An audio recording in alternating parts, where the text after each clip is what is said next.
This is by one of your favorite people and shit. Let me see. And if you really want to avoid all the critics in your life, then do nothing, say nothing, and be nothing, and you'll never get their attention. But if you are something and you're doing something and you become something, guess what? You get their attention. And that pisses them off because they could never be what you are now. So the only thing they can do to make someone feel good is try to bring you the fuck down. I say thank you for that. Thank you for acknowledging the fact that I'm doing something. So I don't know who the fuck you are, but you seem to know who I am. That's big facts. I fucking love Greg Flip, bro. Brought to you by The Unnoticed Podcast. Is that Chris?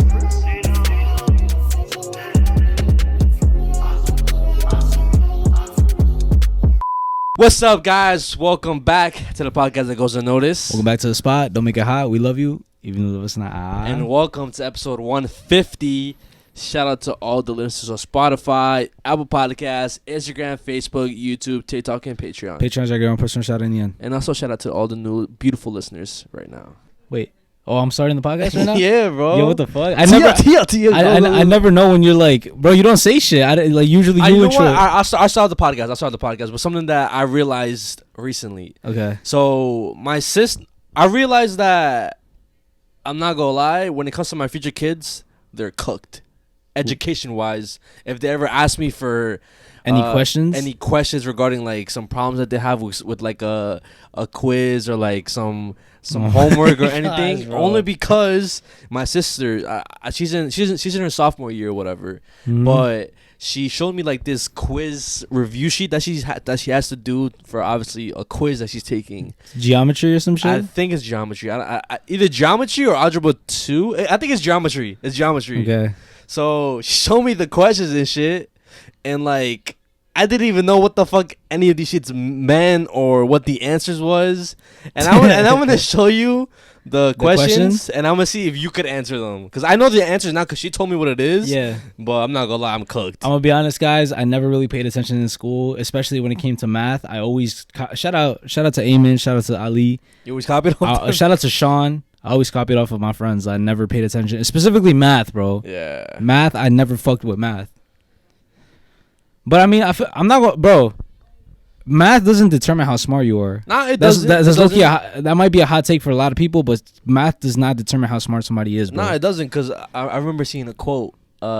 You don't learn math. You just get familiar with it. Like you basically get used to seeing the same thing over and over. So it's basically like repetition and shit. And then also like in everything you do, it's like another language and shit. Like the same way that we got fluent with English, Spanish, or whatever. Yeah. Like we see something and we know what it means because we're fluent in it. It's the same thing with math. Like mathematicians are fluent in math, basically. Yeah. So that's why like it's easy for them. But it's just because they like, you just practice. You keep repeating the same problems. You're eventually gonna know what to do. Well, I'm gonna let my future wife do all that shit, because I'm gonna make sure she's good at math. That's no. Like she's that's a fucking requisite now.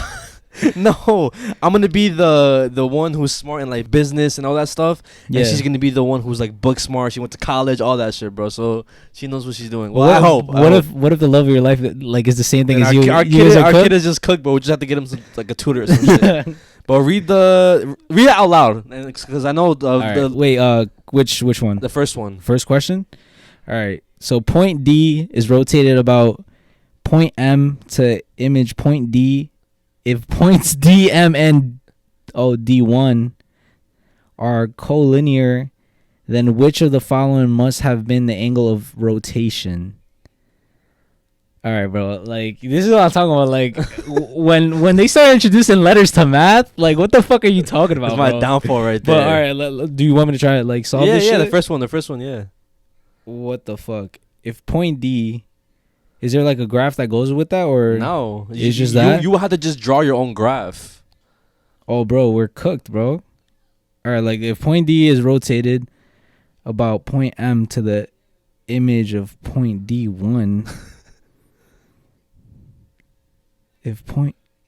hold on, are collinear. What does collinear mean? Like, I can't tell you. Collinear. I know when something is linear, it means that it's like right next to each other, no, that's parallel. No, that's parallel. Linear.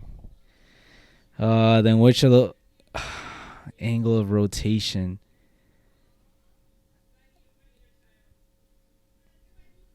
I'm just gonna guess. All right, bro. I'm just guessing, bro. 180, bro. 180 degrees. 4. I think you're right in that one. If I'm not mistaken, I think you're right. You see what I just guessed? I didn't know the answer. The only reason why I did an educated guess, because you see how when somebody does a 360, oh, you only did a 180. Yeah.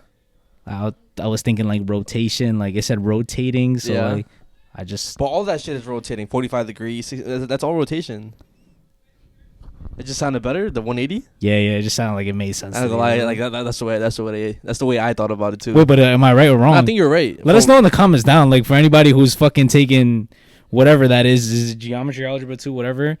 What the fuck is a rigid motion? Rigid motion? Yeah, which of the following is not a property of all rigid motions? Bro, the line of a line segment and its image will be the same. I'm lost, bro.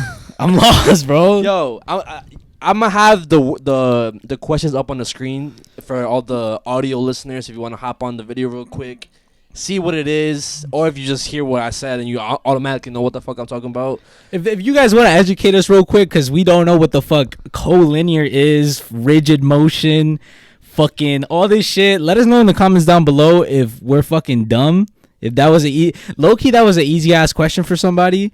So let us know in the comments down what's the answer, if we're dumb as fuck, whatever. But I never thought like math was like interesting. I don't give a fuck about math, bro. Yeah, fuck math. I hated math too. It's the reason why I failed, I think, the second Regents, and then I just copied off somebody, and I surprisingly ended up passing. But fuck that shit, bro. Like I said, it doesn't mean if you're smart, if anybody's doing bad in math, fuck it, you still gotta pass your classes. But just cheat your way out of that shit, bro. Trust. Don't think that that's like a determining factor whether you're fucking smart or not, bro. Because it's really not. Trust, it's not. Half of the shit, like, bro, when you're like actually in real life, you're not gonna use the fucking problems. Like, what the fuck? Like, when are we ever gonna use fucking graphs? I feel like that only correlates to people who do construction and like architecture or whatever. People who need like this, like. Yeah. A more advanced version of math and shit. Yeah, it makes sense. Yeah, but that's the little what's that word? A realization that you had. That's the little realization I had this week, past week. Oh shit. I mean, I guess since we're on the topic of realizations, I also like kind of had a realization. So I did see the comment and you did remind me and shit. I was gonna talk about it last episode, but we just had too much shit to talk about to even like try to sneak it in there. I mean, not remember because I had it in my notes. Yeah.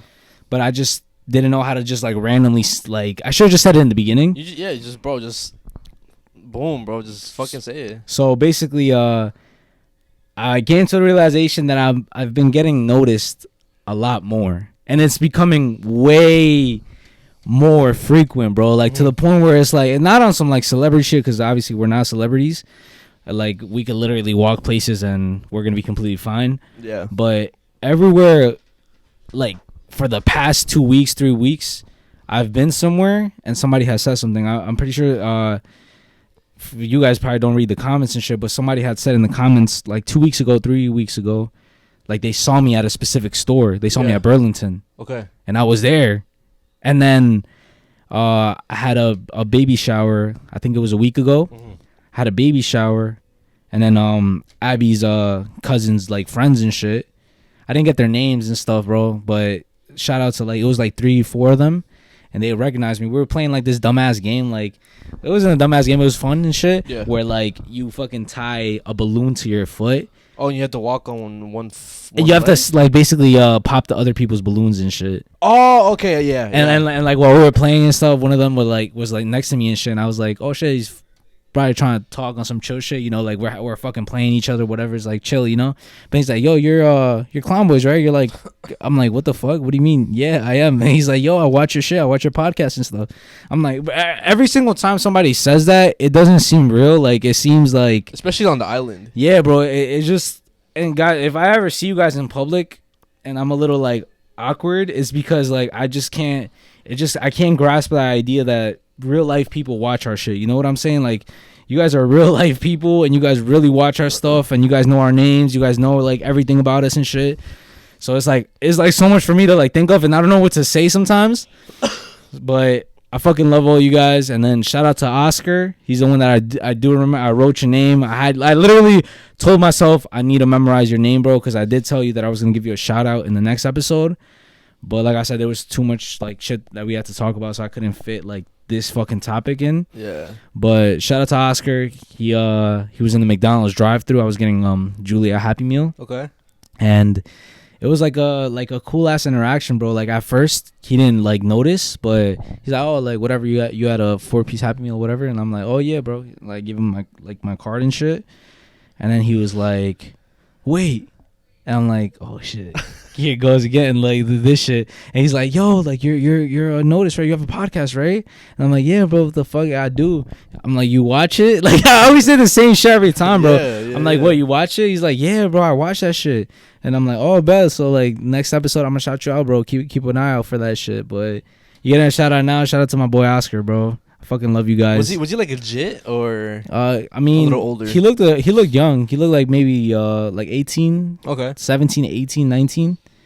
But yo, like everybody that has recognized me, it's been like different ages, bro. Cause I got recognized by like a 40-year-old, 30-year-old. Yeah, I remember. And then I got recognized by like, I guess 19, 20, and then 21, 22, like around that age too, bro. It's like all over the place, bro. Which is valid. It's yeah, valid. Facts. Another I was gonna say, like, low key, I be wishing I get recognized, but at the same time, I don't be outside no more. So you saying this shit be making me be like, yo, I need to go outside more. Because all I go is to the gym and the grocery store. Grocery stores. But even when I go to the grocery store, I go mad late because I don't like waiting in line for people. And then I go get some food from Teriyaki One here and there, and that's it. Y'all never see me outside, bro. And if y'all do see me outside, I always get the, not gonna lie, you look mean or you look unapproachable comments. It's because you have like, I mean, I feel like everybody does it, but if people are like, nah, but the thing is, they walk around with a certain type of face, you know.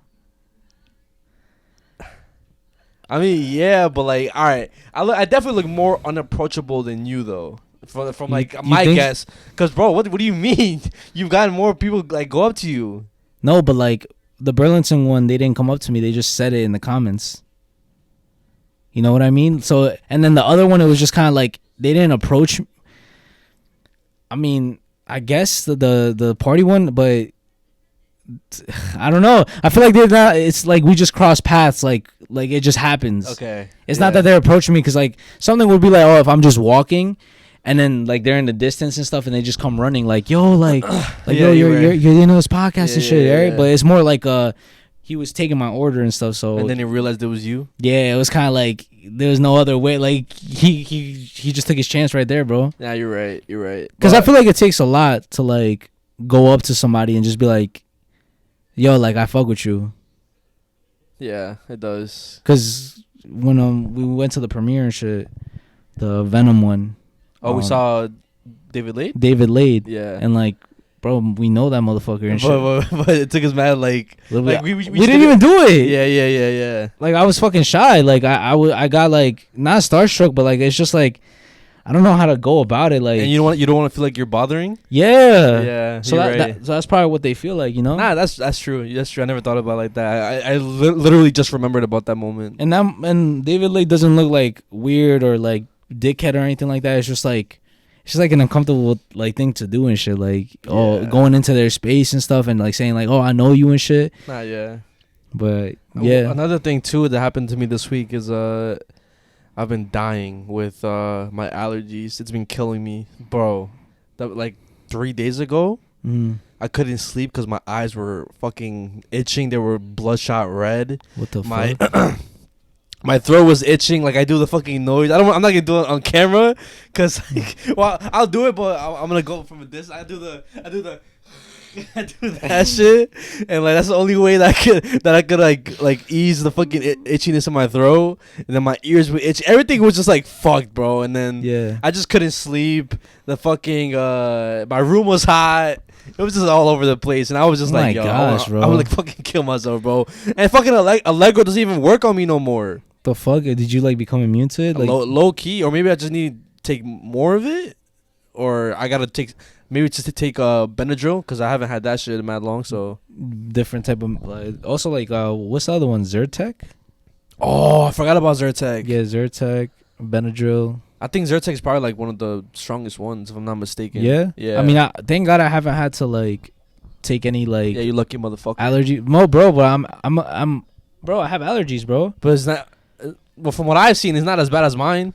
Cause you haven't looked like you've been suffering from that shit. Maybe not as bad as you, but I have been sneezing the whole day. I mean, and like my nose gets itchy and shit like that, but. It hasn't been like crazy to the point where like, oh, bro, you're fucking dying and shit. Nah, but bro, I'm not gonna lie. I think this year's been worse than last year because I wasn't as bad as this year. I seen this motherfucker on like TikTok and shit, and he was like making fun of like everybody with fucking allergies. He was like, fuck all you guys with allergies and shit. It feels good to breathe like fresh air or whatever and shit. People like that. I envy them for not having allergies because I think my sister doesn't have allergies no more like that, or even if she does, it's like minimal. It's like regular. Does that ever go away? Nah, it never goes away. It's just because of the pollen, and I know it's worse this year because I remember my coworker saying how when he was coming to work or when he was going somewhere or whatever, he went to his car, and his car was like greenish. That's because of all the pollen that was in the air. And allegedly, he was like, if you want to take a look, you could, like, next time when you wake up, you look at your car and then you wipe your fingers or maybe you wipe your windshield, you're gonna see a bunch of like dust like fall off your car. Yeah, it'd be like white sometimes too. Yeah, I mean, low key like, fuck that shit, bro. Thank God. I mean, I haven't really been outside that much though. Ever since like the whole like I stopped like working and shit, I haven't really been going outside. Good. Dude, low key, that's bad though. I noticed that's kind of bad. Like this whole shit, like I guess that's something that I could get into now. Okay. But like the whole like I have to get used to me not having a job, bro. It's been weird, and like I know I've been like, you know, Abby's like been getting mad at me and shit because she's like, bro, you've been out for like 3 weeks and shit. Like you should be used to it by now. But like it's like a different feeling, bro. It's like. I really don't feel the need to be outside, bro. Yeah. And, like, it's bad, too, because maybe that's why I've been feeling a little bit, like, sad and shit. Maybe because you're fucking staying inside the whole time. I need fucking vitamin D. So, I mean, I feel like that's been, like, something that I've been going through, like, recently you should take fucking walks at the park. I mean, that's what we started doing. Oh, good. No, not walks in the park. Like, we walks started... in general? We started walking the bridge. Oh, that's good. Like I wasn't really trying to say it, but like fuck it, it just came up because I even told Abby, I'm like, let's not tell nobody about it because like you see like jinx yourself sometimes from like saying like, oh, like you're gonna do something and shit. Yeah. But yeah, we're basically gonna try to like do that every day and stuff because I feel like it's like good cardio and good. It's good for your heart too. That's what I'm saying, like the walking and shit, and that's also on a hill. Yeah. So, but. I've been trying to go outside more, like actually go to the store and shit, like just fucking be outside, bro, because this shit is like kind of making me crazy in a way. But I enjoy it though. I never realized how much of like you see, this is the thing, bro. I don't know if it's bad or like good or like whatever, because there's really no necessity for me to be outside, bro. Yeah. You know what I'm saying? Like if we have everything we need in here, like we don't really have to go to the store and shit. And either way, like if we go to the store, we're gonna spend money, so yeah. I guess in that way is good, but I also realize that I enjoy just being like inside and shit, like on some homebody type shit. Like I enjoy it. And before you weren't like that? I didn't realize it. That I was like that. If you know what I'm trying to say. But okay, so you being at home more made you realize that you're more of a homebody. Like I fuck with it, yeah. I enjoy it. Before it was kind of like I had this like itch, like I had to like leave my house or something. Like I had to like do something. Okay. But I realized that like I really don't need to be outside, bro. Obviously, it gets to a point where like it becomes a little unhealthy and shit. Like you gotta be outside. Yeah, of course. But I came to the conclusion that I don't have to be outside to have some sort of entertainment, bro. Okay.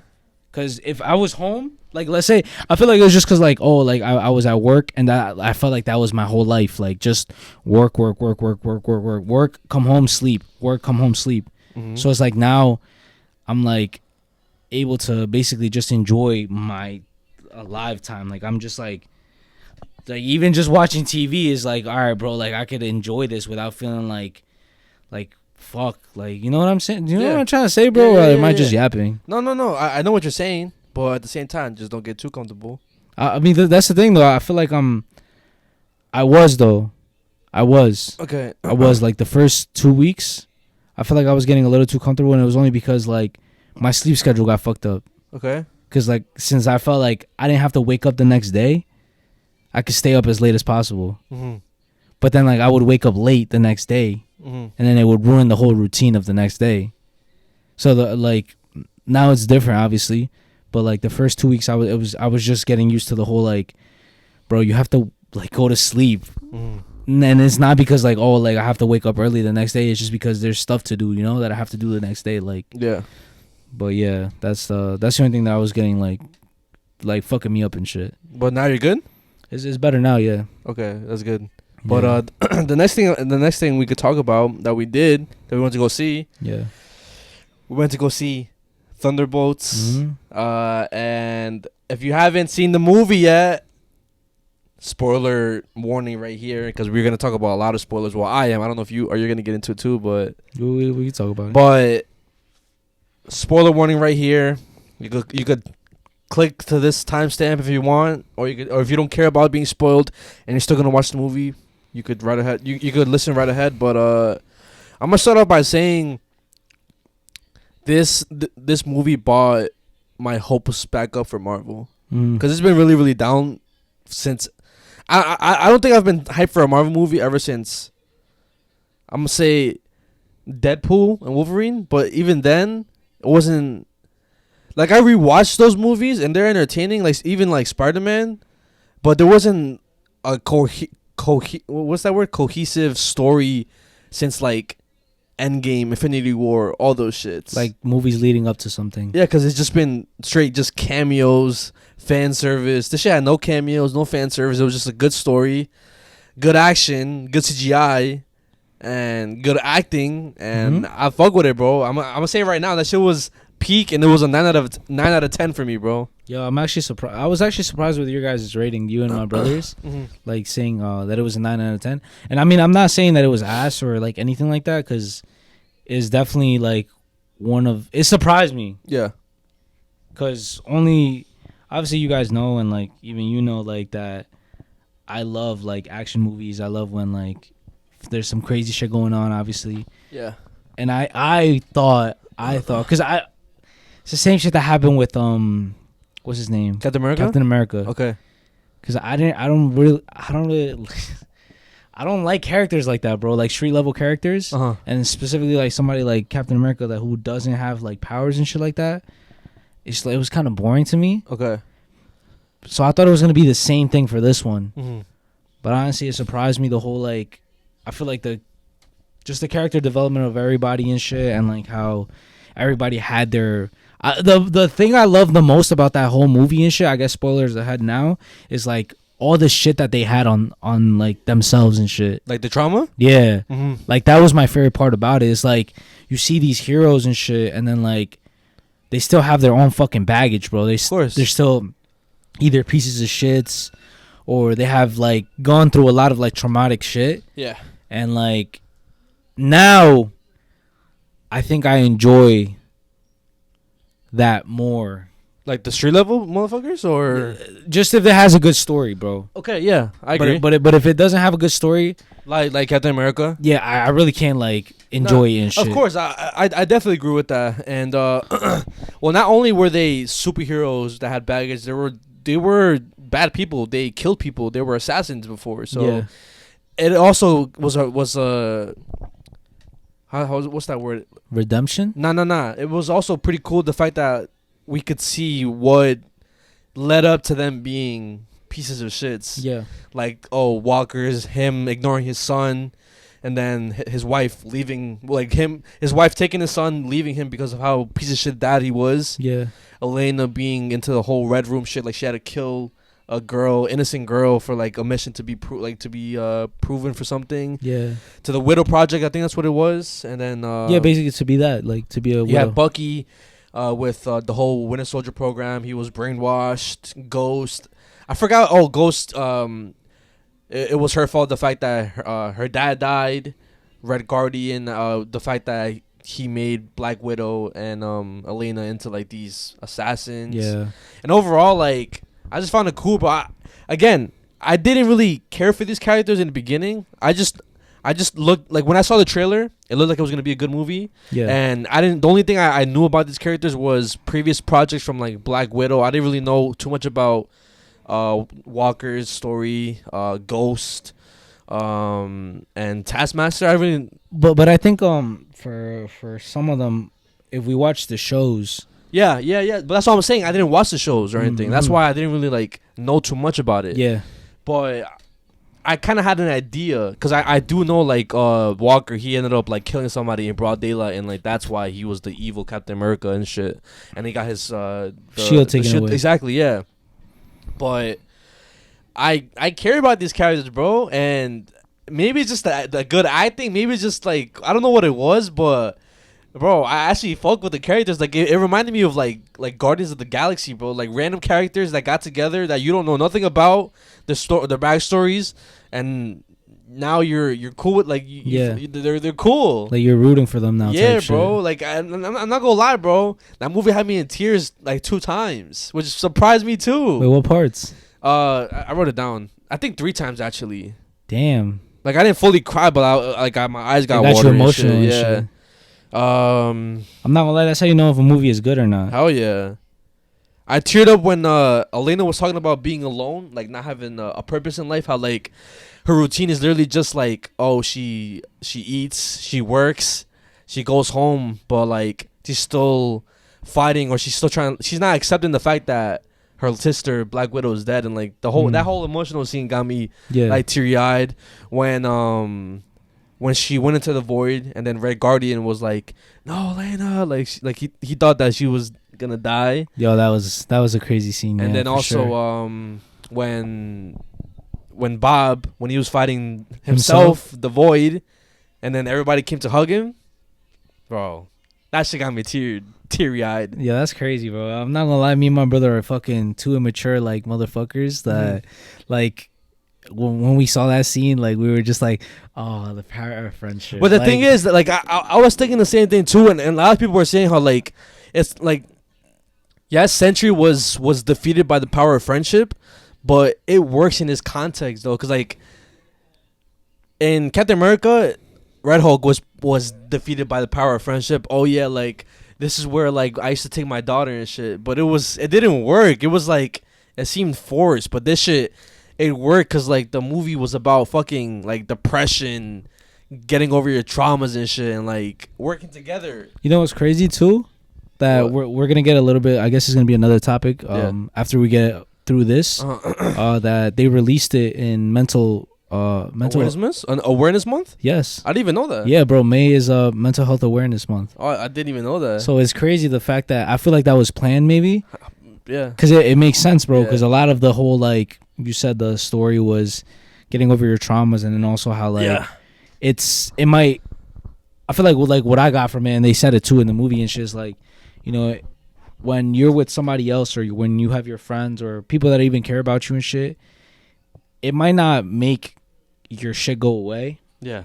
But it definitely makes it easier. Oh yeah. To have like loved ones or even like just people that like you trust or people that you know have some sort of like. Somewhat love for you that like it definitely makes it easier and it makes it feel better, you know. And like I feel like I also liked how it was a kind of a redemption. You know, they all wanted to redeem themselves because they obviously knew that what they did before was wrong, and like it didn't fulfill them who they really are and shit. Like they wanted to be heroes, they want to be heroes and shit, but they obviously fucked up. And I feel like everybody fucks up and shit, you know what I mean? But obviously, you know my favorite part of the movie. The Sentry, like when he got his powers. Yes, I absolutely love when there's characters who are just like so powerful that you can't like comprehend like just how they're gonna be defeated or yeah that it just makes you like what the fuck, bro. Like And I also liked how they lost. Like it just made you really see how powerful this motherfucker is, and the fact that he wasn't even trying. That's what I'm saying. And like, you could feel the loss. Like you could feel like, yeah, we're not winning, bro. Yeah, they even said it. Elena said that shit. Like, we're not fucking winning. We lost and shit. So there's no point. I just love that whole like scene and stuff, and his character design, bro. It looks so fire, bro. Also, the actor who played him, he did a good job, right? He did an amazing job. Mm-hmm. Because if you think about it, he played 3 characters. He played Bob, played Sentry, like the heroic symbol of what a fucking superhero is supposed to be. And then the Void, the motherfucker who's fucking evil, who doesn't give a fuck, who just thinks everything's pointless and like everybody should just like go into the void. Yeah, I didn't even think about that shit. Yeah, bro. He did a good ass job, bro. That's what I'm saying. That's fire as fuck, bro. And like again, I do like just to go against the whole like being defeated by like the power of friendship. Yeah, that's what happens in the comics too. That happens too. That happens like that's what happens to him. Like in order for him to be, because bro, that's how strong he is. Like you can't fucking beat him, bro. Like the only person that could beat him or like suppress him is himself in the comics. And like obviously you have motherfuckers like Thor, Hulk, who could obviously compete with him, but like majority of the time it's just him like battling his own shit in his head, bro. That's fucking crazy. And so then I guess it was accurate. It was pretty accurate, and also that's what I'm not saying that this is what they're gonna do with Fantastic Four, but I know there's a comic where what's his name, Galactus. He's also defeated by like the power of friendship in the comics. No way. Yeah, I don't know who does it, but there's something like that in that shit. What the fuck? Imagine this is like where they're going and stuff. Nah. But Fantastic Four is not gonna go out that way, bro. Cause, bro, there's a reason why the end credit scene was that. Yo, I don't know if you want to even talk about that shit, but nah. Before we talk about that, I want to talk about because I wrote some notes. My rating. Wait, I didn't even say my rating and shit. Oh yeah, what was your rating? Honestly, I rated a 8.5. That's still valid, bro. The only reason why I like my ratings are a specific way is because I don't know if it's just me, bro, but like I sometimes could just predict what's gonna happen. Okay. And it's annoying. It's annoying because I don't look for it. Like I'm not like actively, yo, I think this is what's gonna happen next. Like it's just like my mind just puts 2 and 2 together, and I'm just like I automatically kind of know what's gonna happen. So for a movie to be a perfect movie for a movie to be a perfect movie for you, it has to be unpredictable for you. In a way, yeah, which is kind of hard to do because I mean I feel like everybody has done everything, but it has to be like not like a OD wow factor, but like a yo. Okay, so like that type of shit. What was predictable? Like for example, the whole power of friendship shit. I knew that was gonna happen. Okay, yeah, and because it was so obvious because there was no other way that they could defeat him and shit, right? Yeah. So everybody knew that already. Yeah. So going into the movie, I already know that this is gonna happen. So did you think he was gonna be like a villain, like a dead ass villain? Nah, but like it would have been a little bit better if like they would have gotten fucked up a couple more times, not just once. Like, like maybe a little bit more, like more of that. But well, more of that, then they'll be dead. That would have been lit though. It would have been better if he would have killed what's her name? I feel like because Taskmaster dies in the movie, obviously. In the beginning. Wouldn't it have been better if like maybe Sentry killed her? Like she survived all the way up to that point. Yeah, low key. Yeah, that's what I'm saying. Yeah. You see, like I feel like if they would have showed just a little bit more of that, maybe it would have been even better. Cause nobody died. Besides in the beginning and shit. But maybe I feel like somebody should have died in the fighting scene and shit. And that would have been more like, like a. Yeah, you're right. Like a oh shit. Cause in the beginning, I feel like the whole like Taskmaster dying was kind of like underwhelming, bro. It was just kind of like Well, that was only because a lot of fans hated Taskmaster the way they portrayed her. So like it was like a fan service. Like, oh yeah, we know you guys hate her, so let's just get rid of her in the beginning of the movie. Oh, it's so stupid, bro. I mean, it's like it is stupid. Like it makes sense. It was like cool, but it was just kind of like oh shit. It happened. Because I mean, I didn't really give a fuck about Taskmaster like that's that. what I'm saying. Like, but like, wouldn't it have been better if they would have made us just care about her a little bit more and then fucking kill her? Nah, everybody would have been cheering, bro. I'm telling you right now, everybody's reaction to that would have been like, finally, Oh my gosh. I'm being dead. Was that everybody's reaction when she died and shit? Yeah, they were like, finally. Like nobody even gave a fuck, bro. No. Oh my gosh, bro. Yeah. Yo, one thing I feel like that they should have included in the movie that would have made it better is, you know how like whenever Elena goes into the void and then you see all of her trauma, like she's reliving all of her trauma, you have everybody else go through the same thing that she went through. Like you see everybody's POV. that would have been fire too, but you know what would have been lit too? What? If they showed like when like her sister dying or some shit. Oh, that too. Like That too. she literally sees it and stuff. But the thing is, like, she didn't witness it, so like, how could she know how she died? Yeah, you're right. That is true. Yeah. That is true. And then they would have had to like, it would have been like a cameo too. Like, That's oh what I'm my saying, gosh, bro. yeah. That's what I'm saying. Yeah, you're right. You're right. And again, I just last thing I want to say about that is I just fuck with the actor who played Sentry so much. Even like his trauma, how like he was like the reason why he became a meth addict. How he had a fucking abusive father beat his mom, and then his mom was like, "Yo, you see what you do? Like you make everything worse." Like all that shit was so fucked up. And I think that I didn't know the actor that was gonna play Sentry was I think Seon Young. I think that's his name. He's the actor who voices Invincible, the one who was in Walking Dead, the Asian dude. Oh, okay, yeah. But like, I feel like it wouldn't have worked with him. Wait, he voices Invincible? Yeah, What the fuck? I didn't know that until That's like I fire saw as it. hell. But people were what? You said he was supposed to be a sentry? Yeah, but like I don't think Shit. it would have fit though. I Show me a picture of him. I think it's it was a good move that they just recasted him and just made So they were gonna make him. yeah, he was set to play him, bro. Oh shit! Damn, there's a lot of shit I don't be knowing about like these movies. Oh, his name and is shit. Steven Yeun. So he was supposed to be sentry. Yeah. I mean, he's a good actor in The Walking Dead and shit, but just the way we got the portrayal of like Sentry in this movie, it worked, and I wouldn't pick a different person to play Sentry. Nah, yeah, 100. I feel like everybody did a good ass job and shit, like acting wise. Even like me and my brother were saying it, like the choreography and shit. With yes, with like fighting scenes and everything like that, bro. It seems like they actually took their time with like the fighting and shit. You know what it is? What? They let the director be a director. They didn't fucking like. You could tell it was like that's the problem I had with the other fucking Marvel movies. Like you could tell like it was a bunch of like people cutting in saying what to add, what not to add. But this felt like a movie where it was directed by like authentic and shit. Yes, bro. It definitely felt like more like natural and shit, but there wasn't so many cuts in like the fighting and stuff like in Captain America.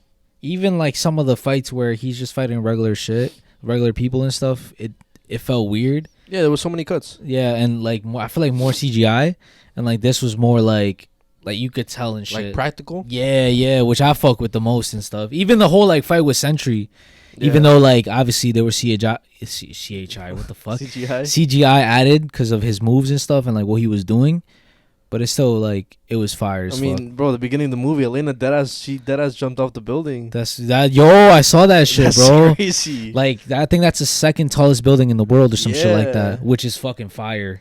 But the end credit scene, you want to talk about that real quick? Or? You bring it up. So like was like predicting it and shit. So in the end credit scene, you have the Thunderbolts, or the new Avengers, because that's what the fucking bitch twist the whole story and like says like, oh yeah, I've been working on this team or whatever.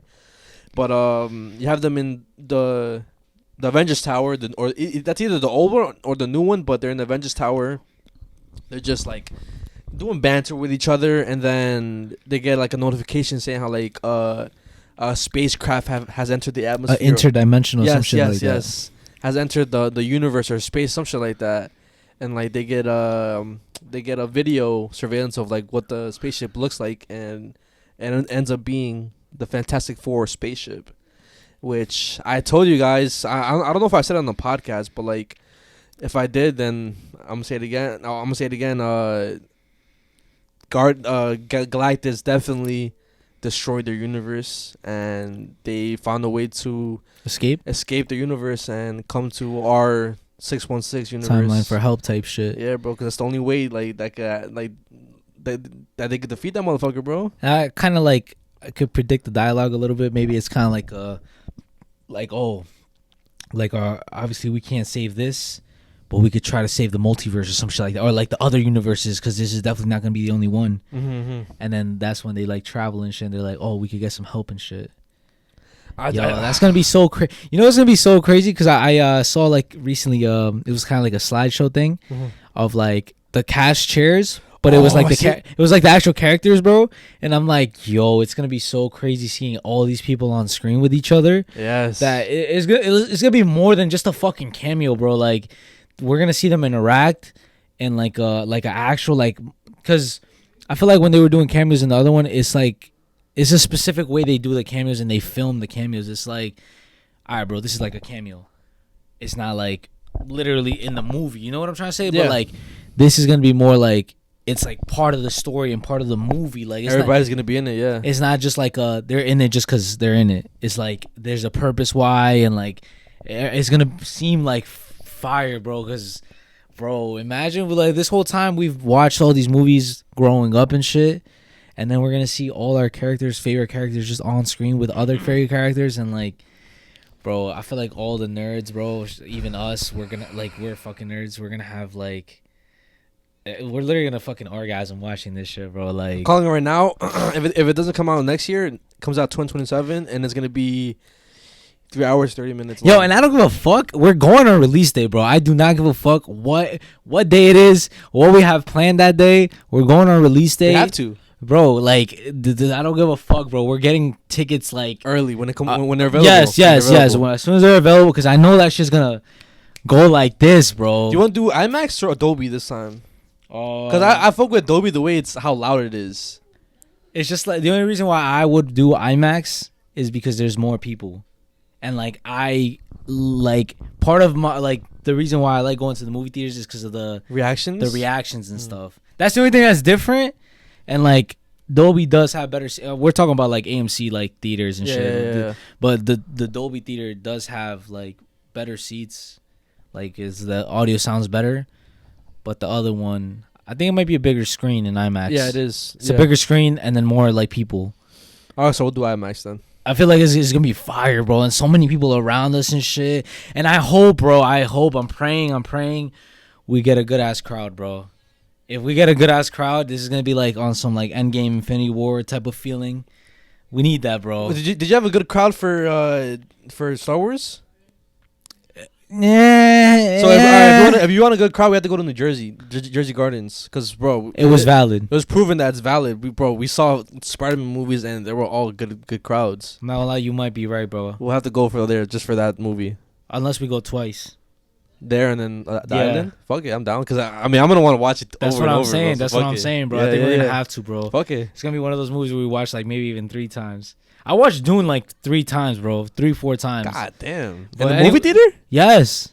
What the fuck? I watched it once with your brother. My brother. I watched it once with Abby, and I think I watched it again with my brother. 3 times. I watched it 3 times. God damn. Yeah, bro. That's how good it was. But I guess since we're on the whole like movie topics, I did watch the Star Wars. Is it Revenge of the Sith? Or Revenge of the Sith. The third one, right? The third chapter and stuff. And growing up, my family and my brother, like, they loved Star Wars, and like they've watched every single movie that came out. Okay. I think even some in theater.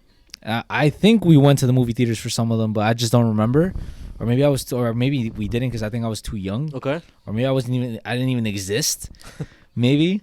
But point is that growing up, like, I've known about Star Wars, and I have like some memory of like some of the older movies. Like, for example, when Anakin is younger, like, or fucking Darth Maul when he kills like Obi-Wan's master and shit like that. Like, I have memories. The one that we saw? Yeah. Okay. Like, I have memories of that, and like I remember like he splits him in half, whatever. So like, I have memories of the movies, but since I was a jit, I was too stupid to understand the story, right? Okay. But and my brother was even telling me, yo, bro, like, if you don't want to go watch this, we don't have to go fucking watch it. Because I told my brother, I'm like, yo, fuck it, let's go watch it, right? But he was telling me, like, yo, bro, like, it's a lot of dialogue. And, like, I guess he knows. Yeah, you don't like dialogue. He knows me. And, like, I don't like it that much to a certain extent, right? But he was like, yo, it's a lot of dialogue. Like we don't have to go watch it. And he knows that I'm not like a big ass Star Wars fan. I'm really not though. Yeah. But I was like, fuck it, let's go. And honestly, it was the best choice that I could have ever made, bro. Yeah. I'm glad that I experienced that shit in movie theater, because I already knew that it was good only because of the whole like story and build up to like how Anakin became like Darth Vader. So I already knew it was good, and the whole edits and shit like that, like liar. Yeah, like all the edits of fucking Anakin and like how he's slowly turning evil and shit or whatever. Stop now, come back. I love you. Liar! You're with him. You brought him here to kill me. Breaking my heart. Liar! You didn't kill Anakin Skywalker. I did.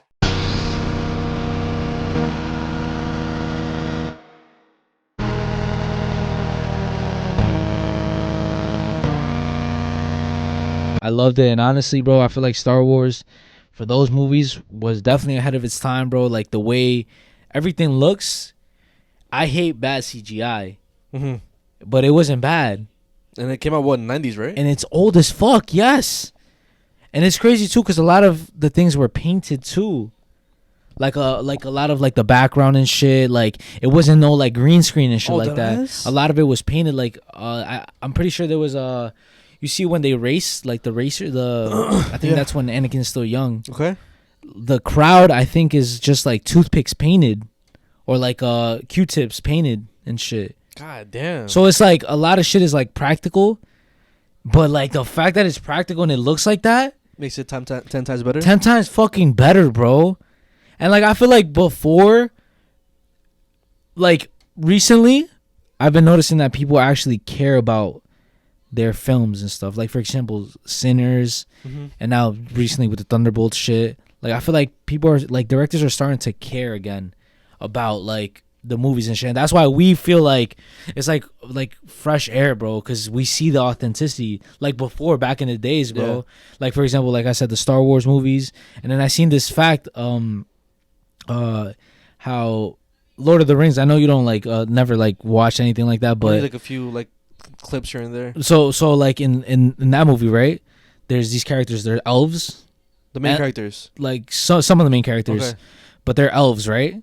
And basically like the director was saying how like, or like some of the team was saying how like they hated casting the elves because they basically had to get supermodels that basically could fit into the movie. So it's like, and then like the comments were basically saying how like this was back when directors actually cared and paid attention to detail, with like everything that they fucking did and shit.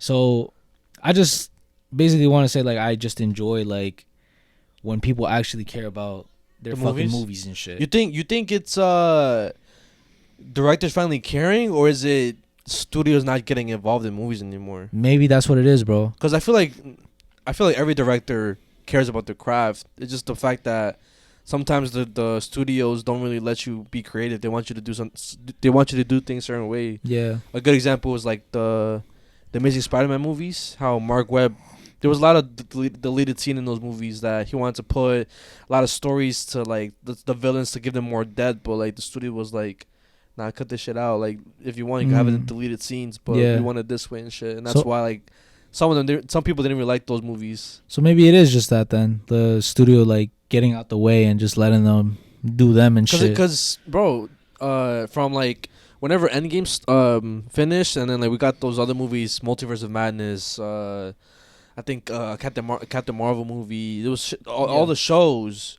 It was all like shoved down our throats because the studio Disney thought that we wanted that shit, and like they thought, oh yes, like we have their attention, we could just put anything out and they're gonna fucking watch it. Yeah. But then they saw the criticism. They realized what the fuck they were doing. They backed up on a bunch of shows. They realized, yo, let's just release like 2 Marvel movies like they used to. Do less shows, less woke shit, make it a good story, and we'll get the fans back. And that's look what the fuck right? happened. Yeah. Nah, yeah, maybe you're low-key right with that shit. So I love the whole Star Wars shit. Like honestly, I wasn't even like, You don't have to, yo. You see, this is how you know something is good too, bro. You don't have to be a fan or like you don't have to love whatever is the movie about. But if you fuck with it afterwards, Yeah.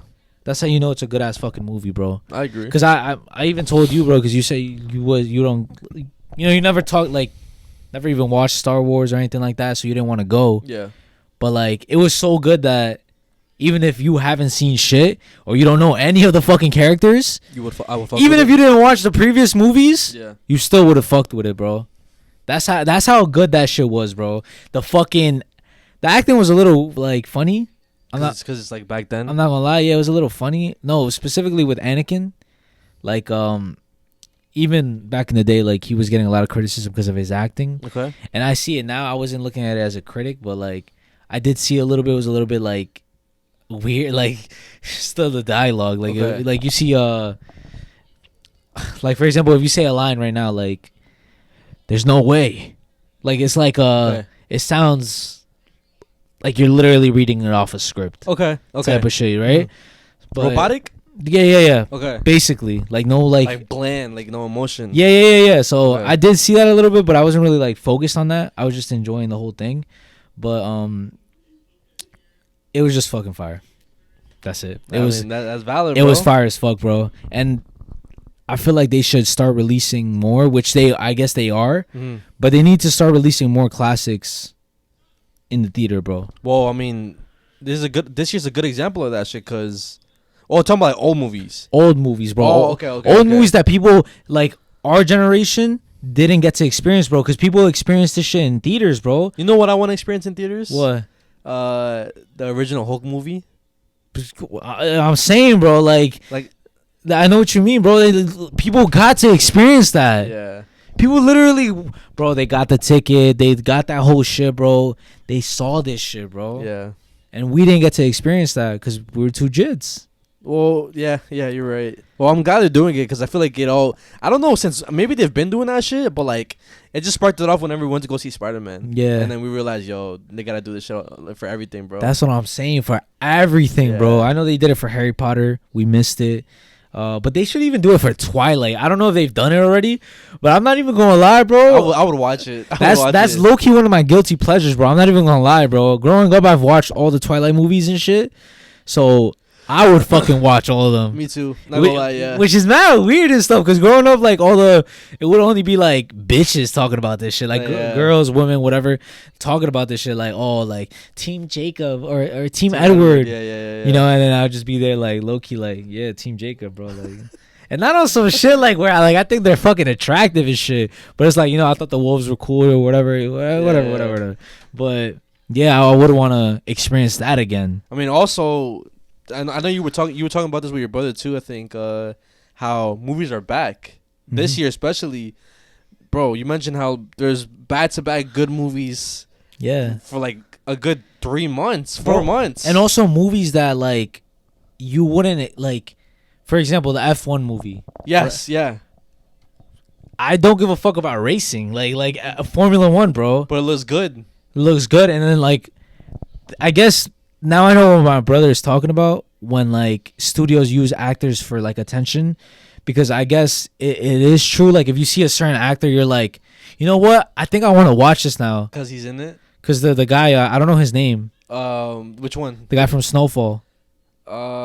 Fuck, I know his name, bro. It's not Desmond Idris. I have to look it up, bro, cause I fuck with his acting. But that's the only reason why, like, he's one of the reasons why I want to watch it. And you know what's crazy? Like before, I was seeing comments of people saying, "Yo, why isn't he getting casted for more shit? He's a good ass actor." I'm saying. Oh, it is Damson Idris. I said his name, but I wasn't confident in like that was him. That's what I'm saying, bro. Like, and I saw the trailer. I obviously saw Brad Pitt. Yeah. He's a good ass actor, bro. I feel like everything he does is good as fuck. But I mainly want to watch it to see his performance. His performance, bro. Because me too. The same thing that everybody's saying, bro. Like, he did good in Snowfall. You see the edits, bro. Of course. People are saying like he should be casted as Black Panther. So it's like, maybe this is his time to shine. You know what I'm saying? This is his breakthrough type shit, even more. That's what I'm saying. I feel like I want to support a little bit because I fuck with him as an actor. I fuck with his previous performances and shit. So it looks like a good movie, bro. So fuck it. Yeah.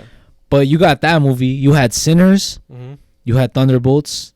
You had that movie coming up. You have Jurassic World. You have fucking Fantastic Four. You have the real life, I think, How to Train Your Dragon. Yeah. You have that one. You have the new Predator movie. Bro, there's so many fucking movies coming out, bro. And I think there's always some like horror movies coming out in October also. Facts. But yeah, we're so back, bro. We deadass are back, and my wallet's gonna be crying because of the fucking yeah, it's gonna be like movies, like $27 every other week, bro. Yeah, almost $30, bro. I did want to get a little bit into the whole like because it is Mental Health Awareness Month and shit. So like, I guess I wanted to get into that real quick. Like anything? What? Like how's my mental? Yeah, I guess we could vent real quick to you guys. And you guys could vent in the comments too if you guys feel the need to vent. Like, it is that month, bro. So mentally wise, I'm all right. I'm not good. I'm not bad. I think I'm just getting by, as in like. You're chilling. I'm just chilling right now. I'm trying to just do my routine, work out, edit. Right now, I'm mostly focused on like trying to get my streaming setup in my room together. Yeah. Cause I didn't I know I've been saying that for like the past 3 months, but it's like that ass. I bought my desk, chair, monitor, PC.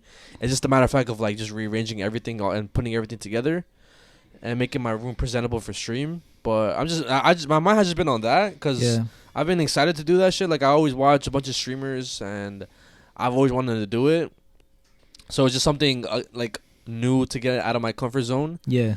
And that's basically it, bro. I'm also like I've been I guess my my inner child has been healed because of all the Pokemon. So that's also like something that has been keeping me up like recently too, because like every time I see my cards or every time I just see videos about Pokemon, it's like I get fucking in like I get into like that trance state of being a kid again for some reason. I don't know why, but maybe it's just because I fucking lost my cards back in the day, and like I'm able to get most of them back or all of them back if I want to. But that's basically just been like my whole mental just inner child fulfillment. Working out, trying to better myself, and working on like my future when it comes to streaming and just social media. That's really it. That's so fire, bro. I mean, I feel like the whole like inner child and shit like that. I feel like I've been noticing that recently with our friends. Yeah. Like I feel like it's been a different type of vibe, bro. I don't know if like, cause I told you too, like there's friends for everything and shit. Mm-hmm. Obviously there's friends who are on the same path as you.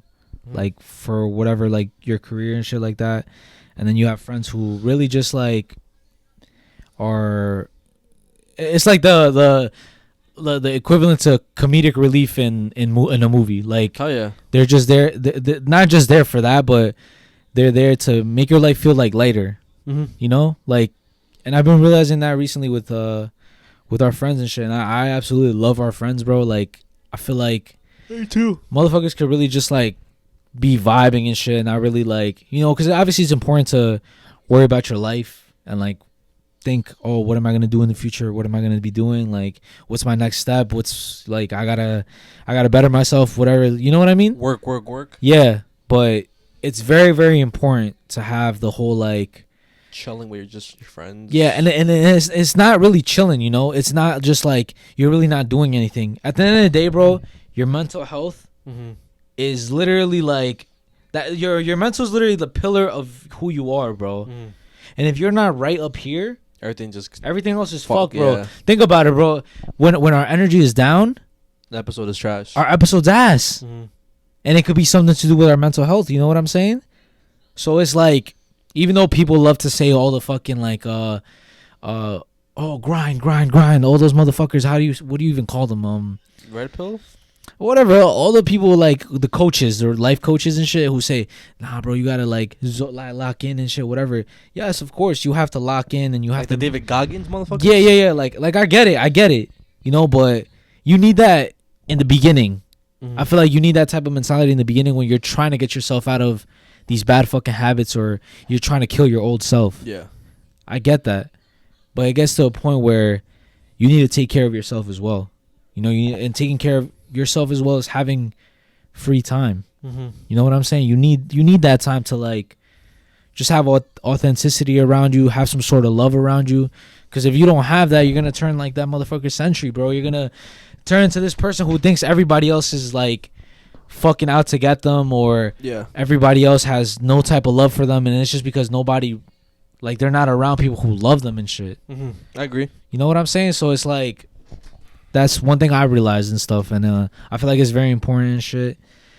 But I guess my, like, how I've been and shit, I've been like, I feel like just chilling, but I've also been trying to like get rid of old habits, and it's mainly because this is a new type of lifestyle to me. Yeah. And like I'm trying my hardest to like be valid, you know what I'm saying? Cuz like I feel like now there's, even though I am home and it feels like I'm not doing shit, there's a lot more pressure on me now cuz I'm a parent more now.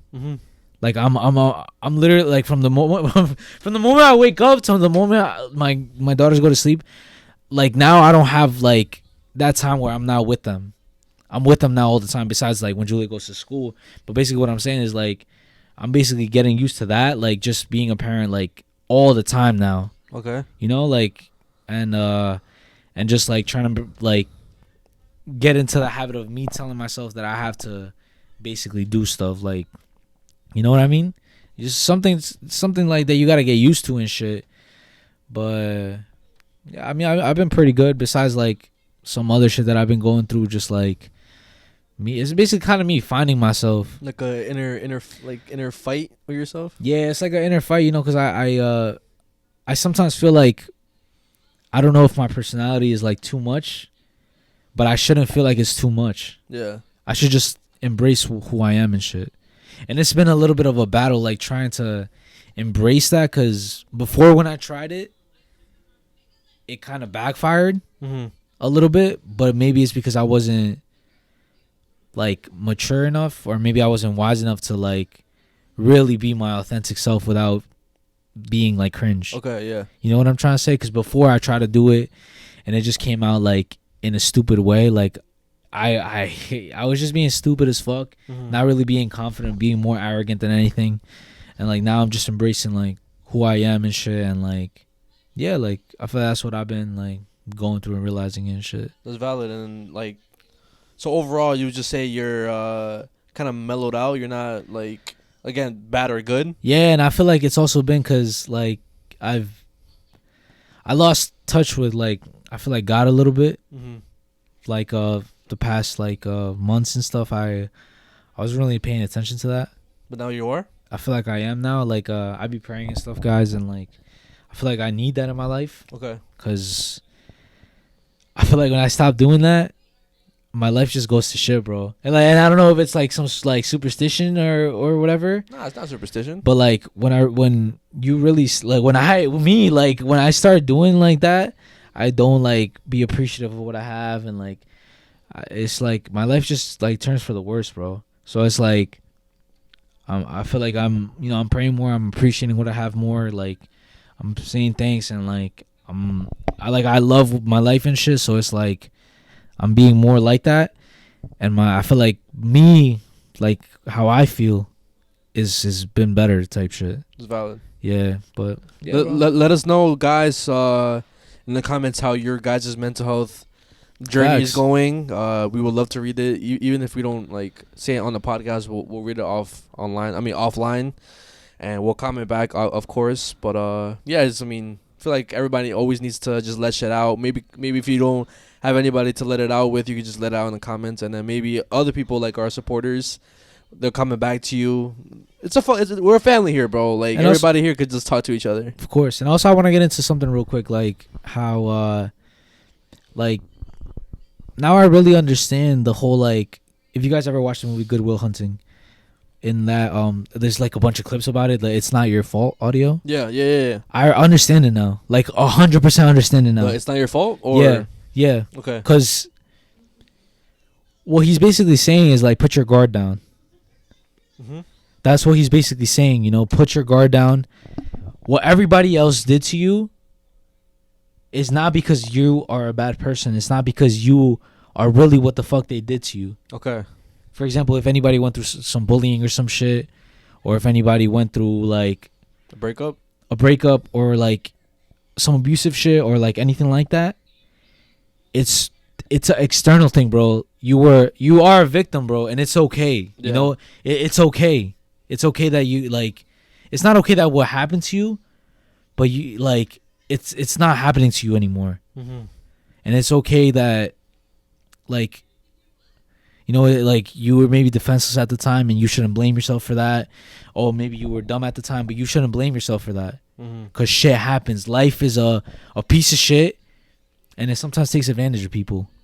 So it's not like your fault. It's nobody's fault. Shit that was out of your control. Everybody in this world is a victim, bro, to something. Mm-hmm. And it's not your fault, bro. It was out of your control. It's out of, you know, you didn't choose your life, bro. Like, that shit literally just happened to you. And it's not something that, like, you should blame yourself for, bro. Because at the end of the day, bro, you are the victim, bro. And it happens, bro. You know what I'm saying? And like, I'm not, like I said, I'm not saying that it's okay why it happened to you. But for example, in my instance, like, a lot of shit happened with my family. You know what I'm saying? And like, it's like, for a minute, I had my guard up. And I thought everybody was a piece of shit. Mm-hmm. But it's not the case, bro. You know what I'm saying? And I could put my guard down, bro. Like, it's not like, not everybody's gonna fucking attack me, bro. And that's one thing that I've been working on recently. Like, kind of letting my guard down and just like, stop thinking that everybody's fucking attacking me, bro. Okay, yeah. I can see that. Because you know what I'm saying? Because for a minute, I felt like that, bro. I know, yeah.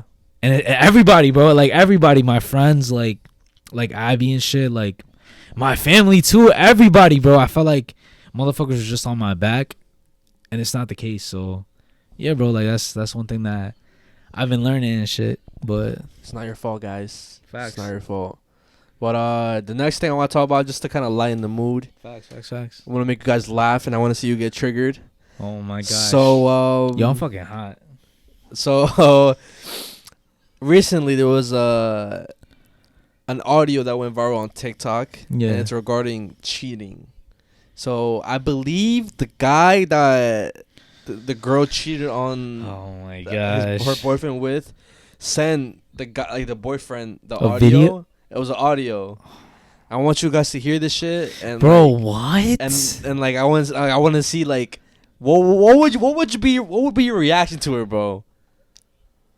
Bro, we better listen to this shit. It's not like OD, like it's not we're gonna get demonetized because it's on TikTok, but you hear like them laughing and shit. Oh yeah, I'm gonna send this shit to him. No cheeks being clapped? Nah. All right, but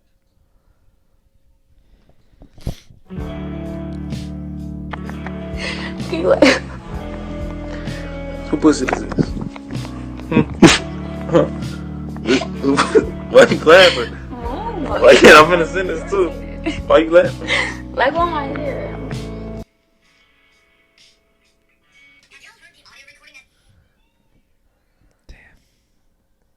Not gonna lie, and that's happened to, and that's common to happen to a lot of people, bro.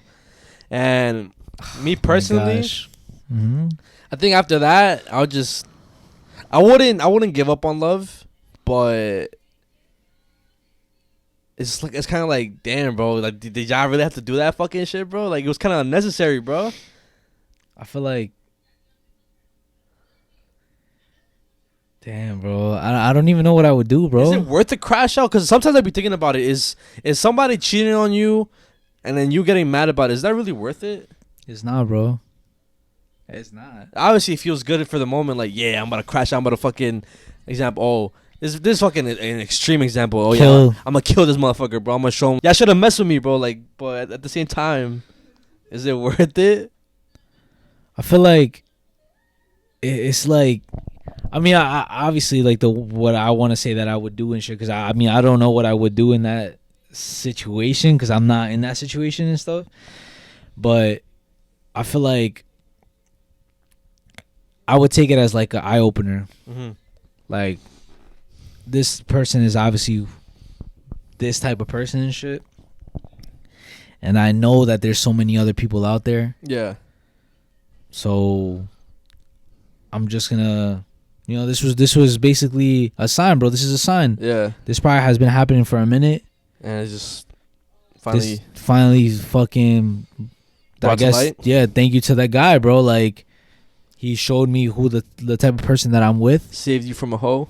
Yeah, bro. And even though, like, he might be thinking that he's like, he's like, yeah, one-upping me and shit, which is already weird for, like, thinking that like that and shit. Like, yeah, fuck this motherfucker.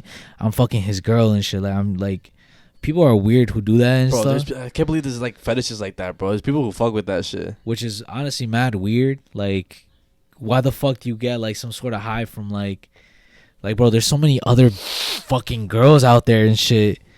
Like, why do you have to ruin somebody else's fucking shit? You know what I'm saying? You could potentially make somebody kill themselves. Yeah. Which is fucking insane, bro. But yeah, like I said, I would take it as a sign, like, this person is obviously a fucking piece of shit. And I know that there's somebody in the world who would never do that. Of course. And would want to be with me and shit. So you know what would be a reasonable answer to this question? I'm gonna show you a video. I'm gonna show you guys a video. Traumatize you real quick. Is this like a wait, hold on. Is this like a crash out shit? Like nah, it's not a crash out, but like it's funny, bro. Alright, let's see. You've seen it before, probably. Unc, what are you gonna do if you catch a man in bed with your wife? I see this hypothetical a lot, and people either overreact or crash out. I'm gonna do neither. Like, I won't pull out a gun or drag anybody out the bed. Like, matter of fact, y'all can stay in the bed. We're not finished. He was digging in it, right? Oh, I'm digging in you. I'm digging in you. How about I dig in you? How about I slap it on your tongue? How about, at one point, it slips out and I put it back in? How's that gonna make you feel? Or, when I ask if you like it, and you have no choice but to say yeah when I got this 58 fully automated Desert Eagle pressed against the back of your noggin. All you can say is yes, daddy. Keep going. You don't got a choice. How about that? How would you didn't think about that when you fucked my wife? What? Who is this guy, bro? You ever seen this before? I've never seen this before. I'll show you. Just how good I am. The way he looks and the voice does that shit does not make it better, bro. Bro, you never seen this motherfucker? I've never seen that guy. You're probably gonna end up seeing him more often, but bro, he be having like the most like outrageous clips ever, bro. Like, I'm gonna show you another one. That shit's mad unhinged. I'm gonna show you another one, and like, yo, what the fuck is good with that guy? I'm surprised you never seen it, bro. Shout out to him. What the fuck is his name? Boxy. Shout out to Boxy, bro. Unc, what you doing if you go to prison? Ooh, I love this question. I always wanted to be like an ethical Fleece Johnson. But instead of like targeting the innocent, I'd be like messing with like pedos and like murderers and shit. I'm being that motherfucker like, you like kids, huh? How about my kids? What?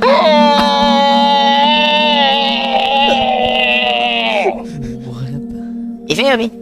Niggas gonna be running away, trying to beg for mercy like, God, please help me. I am your God. And if you want divine retribution for your crimes, you gonna have to take that. Nah, but in all actuality, them niggas are probably going to hell. You just gotta give them a false sense of security so they can submit to your will. I'm gonna be real life humiliating niggas in there, bro. Like, you're not Keyshawn no more. You're Keyshonda. Gabrielle? No, you're Gabriella. They called you OG baby killer in the streets. Now you're my bottom bug baby. Best believe I'm finna be clicked up in there. I'm gonna have a professional jaw stretcher as my left hand and a professional booty hole spreader as my right. We are gonna be unstoppable. I don't plan on being locked up anytime soon, so I guess a man can only dream. What the fuck, bro? Bro, I fucking love this motherfucker, What the bro. fuck? Yeah, bro. He just popped up on For You page, and I think he's like one of like the most like he's upcoming right now. Like, that's popular right now. He's wilding, bro. I know. There's other videos like that shit too. Of him talking about like there's one of him talking about like what would you do to a Klansman? And he's just watching it there too, bro. Oh my gosh, bro. Yeah, but another what would you do question to end off the segment is like, so obviously in Sinners we seen what the fuck Haley Steinfeld was doing with Michael B. Jordan, right? Oh my gosh, I know. And we didn't even talk about it. And we didn't even talk about it last podcast, bro, because we was just so into the movie. But like, obviously Haley Steinfeld is married. She's engaged. She's getting married to some like football player, Josh Allen or whatever. Uh-huh. And in the movie, obviously Haley Steinfeld's character and one of Michael B. Jordan's character, one of the twins, they had history. They're and fucking. Yeah, exactly. And then they had a scene when they were fucking and shit, and like there was a scene where she was drooling, and then Michael B. Jordan's character's like, "Baby, you're drooling," and then she was like, "You want to taste?" And in the movie, you see it. She literally like spits in his mouth. Even if it's not actual spit, maybe they use something to spit inside of his mouth, but still. It counted, bro. So they fucked, bro. What would you do if like your wife did that shit? That's bro? equivalent to they fucked, bro. Bro, that's like 10 bodies right there. That's literally like, yeah, they that's it, bro. He literally fucked her, bro. He didn't obviously like fuck her, but he fucked her, bro. They were dry humping, and then you got saliva in her mouth. That's ODing, bro. That's OD. And I don't want to hear it like, oh, this is my profession and shit, bro. You knew exactly what the fuck you were doing. You took that role. You liked it. You liked it, bro. There's no way you guys are still friends after that, smiling at each other, hanging out in the city. And the crazy thing is that they're like cool. They're like cool with each other. What do you mean you guys are hanging out in the city by yourselves? Chill. Where the fuck am I? Chill. That's my co-star. You gotta promote the movie.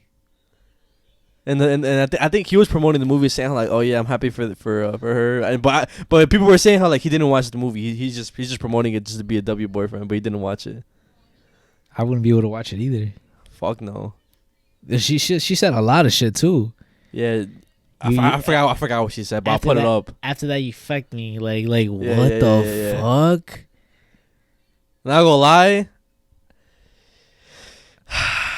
That's reasonable crash out. No, you see. This is the stupid shit I'm talking about. This is the stupid shit I'm talking about. And then people are gonna be like, "You're insecure."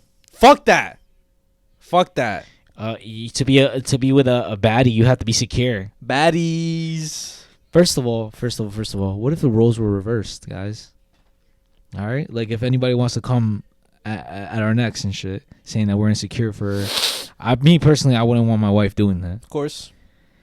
So like, let's see the roles reversed and shit. Let's say the guy spat in the girl's mouth. The girl's mouth, choking her and shit, and saying, "Yeah, call me daddy," like on some shit. Oh my gosh, bro. Yeah, and like she has to moan and shit, and like pretend like she's getting like fucked and shit.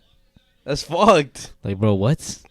Like that's some freaky shit that you do with like your partner when you guys are like both freaks and shit, and y'all like that and shit. I don't understand. That's some intimate. That's intimate as fuck. I'm not gonna lie. Like I get it. I think it's shit, but like I don't understand how like actors could like do that shit. Yeah, bro.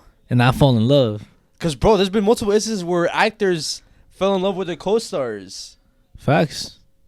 So it's like, yo, what the fuck? And also like, oh my gosh, bro, this is like, is it also cause Michael B. Jordan is like, he's like charismatic and he's like good looking? Cause, bro, fucking what's this fucking dumbass Shamik Moore didn't get the same treatment? I think that motherfucker's just weird. Cause I saw another video of people saying like, yo, Shamik Moore's not like unattractive. He's what's that word? He's not ugly, basically. He's not ugly, but I think it's the fact that he's just weird that makes Haley Steinfeld feel uncomfortable. Yeah, bro. It's just like he doesn't have the swag, bro. He doesn't have like certain people just have, they call it sex appeal. Like they have like, they got aura. Yeah, like brain rot term. Yeah. Some people just have that aura that like people are just like, they get comfortable or like they feel like cool with it. Yeah. It's because sometimes you could be ugly as shit. But like if you have that, for some reason people think you're attractive. Of course, yeah. Like a perfect example, there's this fucking guy, Pete Davidson. Besides, fuck that motherfucker. Nobody gives a shit about him. Fucking Benny Blanco. No, chill. Hold on. Let me think, bro. He was with Angelina Jolie. First of all, Angelina Jolie is one of the like, bro. Yeah, she bad. The fuck, like even at this age, he was with her, bro. I'm gonna show you. Ben Affleck? I'm gonna show you. No, it's bro. I'm gonna show you a picture, and you're gonna be like, how the fuck did this motherfucker do that? Okay, go. Let me see. I'm gonna show you right now, bro. You're gonna be like, what the fuck?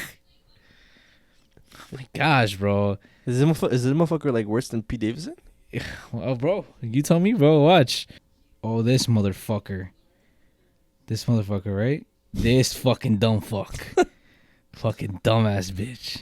Why do you hate him, bro? Because he gets me fucking tight. Why? Because he bagged Angelina Jolie? Yes, bro, and he looks like that. This dumbass. Who the fuck is that? Billy Bob Thornton? Yes, bro, and I'm going to show you a clip. I'm going to show you a clip of him and young Angelina Jolie, bro. Let me see. Bro, like, this is what I'm talking about, Billy Bob Thornton. Like, what kind of name is that, too, bro?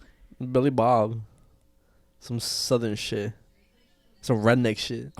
Shout out to all my rednecks listen to this shit right now. I fucking love What's you. the most exciting What's the most exciting thing you guys have ever done in a car individually or together? I think it was today. Oh my gosh, it's so fucking bad, bro. Holy My fuck. favorite one in the car was today. Just before we got here. What is this, MTV? Oh, sorry. Okay. Well, you want me to be honest with you? We f***ed in the car on the way here. Yeah. And it was the most exciting thing. Oh my God. That's what I'm saying. And bro looks like a fucking homeless motherfucker, bro. But like sometimes people just have the aura and the charisma. They have that like like swag, bro. It's like some hidden shit, bro. I can't even hit on that motherfucker. He bagged that, bro. I can't hit on him either, but I hate him because you know what I mean? But that's a perfect example, bro. Yeah, I know. That motherfucker is not like Bro is not like fucking model, bro, or attractive as fuck. But bro just has that. You know what I mean? And that's what I mean. And Shamik Moore, he just doesn't have that, bro.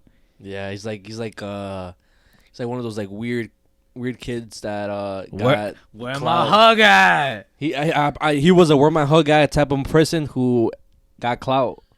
Where my hug at? Like, oh my god, that shit gets me so well, guys, that does conclude our yap session for today. Hope you guys enjoyed. The next person that recognizes me, I'll be like, yo, where my hug at? That's what I do. Hope you guys enjoyed. Stay tuned for your favorite segment, Unnoticed Going Dark. With that being said, get your snacks, get your blankets, get your headphones, turn off the lights, get comfortable, get your cuddle buddy, and enjoy the show.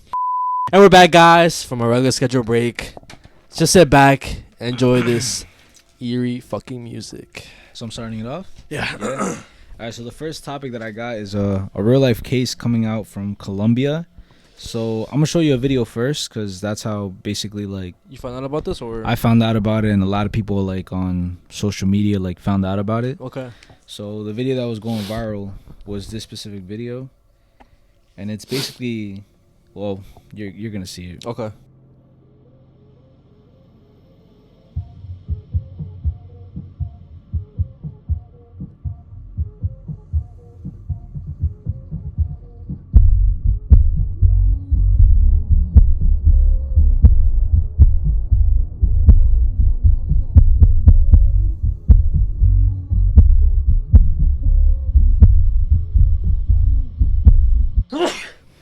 All right, so a little context behind that. So the girl running away is a 13-year-old girl, and her name is Mariana. That's her name. She's a 13-year-old girl, and the guy who's chasing her is supposed to be her stepfather, right? Her stepfather or her step-uncle. Okay. Basically, it's like a relative. Okay. And her mom and her parents are not there. They had left for, like, I think a trip or something like that. Mm-hmm. And she was left alone, like, in the hands of this him. guy. Yeah. And his name is... The fuck was that? Nah, it's probably like some decoration on the mirror. Oh, probably what the fell. fuck? But his name is Jose Ramirez. Okay. And he's a pastor in the little town. So basically what happened is that this whole time she was getting abused by this guy. His name is Jose Ramirez. Fuck him, by the way. He was getting abused. She was getting abused by him sexually and like physically as well.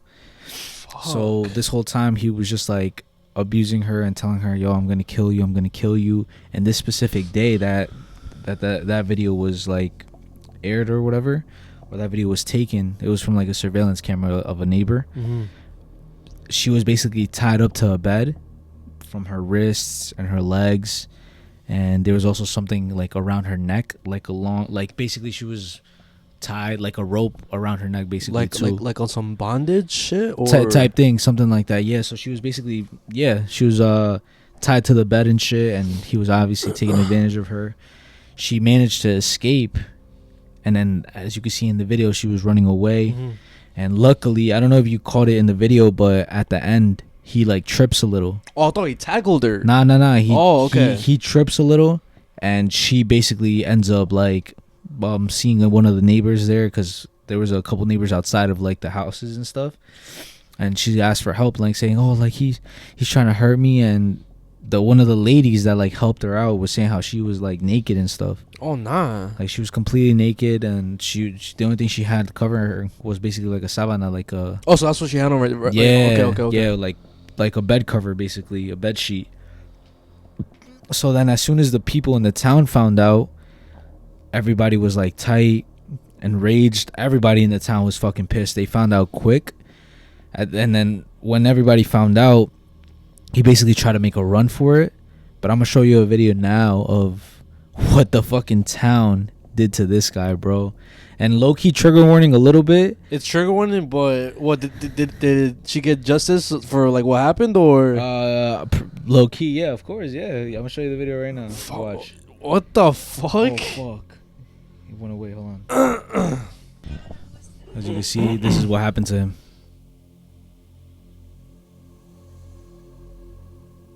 I mean, not gonna lie, bro deserves that shit. Yeah, so the only thing that really saved them was the authorities coming, because they had already called the cops. Okay. But they were basically like, what's it called, lynching him, like or there's a specific word when basically a bunch of people like go and they try to basically kill somebody, like by throwing rocks at them. Like they were about to hang this guy. Fuck. Well, I mean, the rocks is stoned. But I don't know what. You never heard lynching? Mm-mm. Nah, you never heard that term? Like, I've heard that term, but I don't know what exactly it is. I'm gonna search up the definition real fast. Lynching. Lynching is an extrajudicial killing by a group. It is most often used to characterize informal public executions by a mob in order to punish an alleged or convicted transgressor or to intimidate others. So it's just like a mob of people just like trying to like serve justice to somebody and shit. Okay. I mean, Bro deserved it. Bro was sexually abusing a 13-year-old, bro. And another thing about it is that when he was basically doing like the whole shit that day that she escaped, she had said to basically the authorities and shit how he was saying how like he was gonna kill her and bury her in the backyard. And then, like after he was done? Yeah. Like basically he was gonna like fucking dismember her. And then put her inside this hole that he dug. It was like a 6-foot hole. And then there's actually pictures of the hole. And then there's like, you know those blue barrels? Like they usually carry rice and shit. Yeah. So it was one of those inside the ground. And he was basically going to throw her in there. Let me see the pictures. Yeah. Bro, what? I mean, I'm glad he was caught. And yeah, bro. Bro, there was just some sort of justice, because like, from the past things that we talked about, shit like this, no justice was ever made to like the killer, and they usually just like or escape. This guy, that's how he looked and shit. The motherfucker, bro. Let me see if it. Yeah, and that happened recently, April 30th, 2025, bro. So that's like a week ago. That's literally a week ago. A fresh ass case, and obviously right now he's in jail. He's locked up and shit, but that's fucking crazy. Well, and I'm not gonna lie though, like before you get into your topic, I have seen a couple of videos of it's like gore videos, but I have seen a couple of videos of basically like people who were killed because they either somebody or try to kill somebody and shit, like on some trying to like.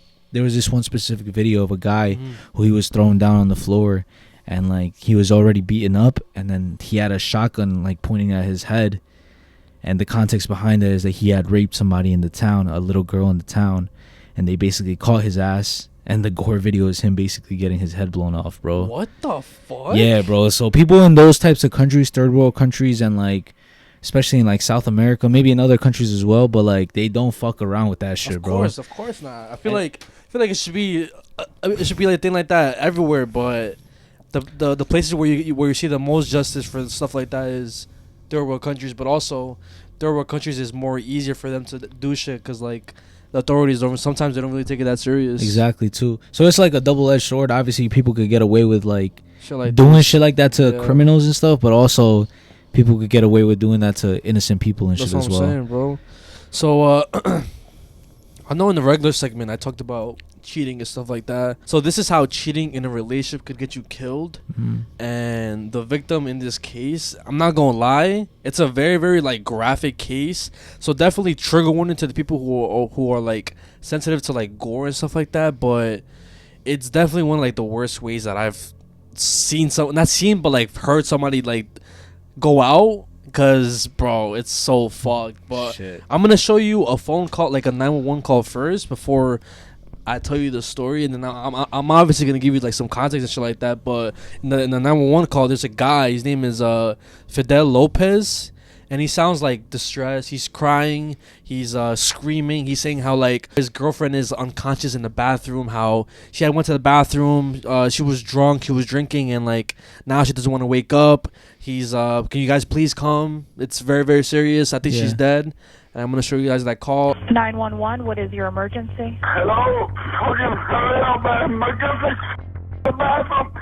She gonna breathe for me. I'm here. Like, oh my God, she's gonna die, man. Come on. Okay. Come here, man. Please. I can barely understand what's going on. No, my God, I know she was explain to you. Like, I don't know when she went to the bathroom. And when I went there, it was full and everything, like, I don't know, man, she's not breathing. I mean, like, she's gonna die, man. Come on, son.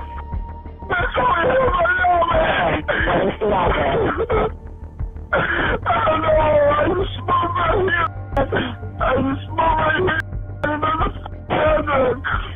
Let's look up with the address on it so we can get her some milk.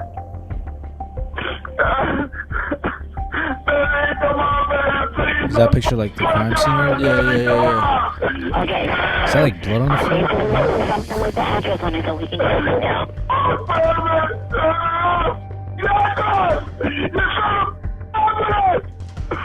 Sir, I need the address so I can put it down. Listen, I'm right. I don't know, it's just to be outside with the dominant scammer. I don't care. She was here. She just went to the apartment with me. She was here. She's assistant manager in this.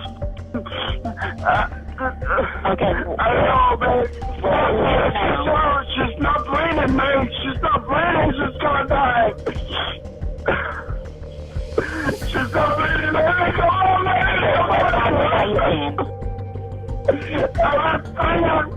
What apartment are you in? Sir, tell me what apartment are you in? Okay, come on, Robin, please send the phone right. She's gonna die, man. Come on, she's gonna die. So I'm gonna send you some help, okay?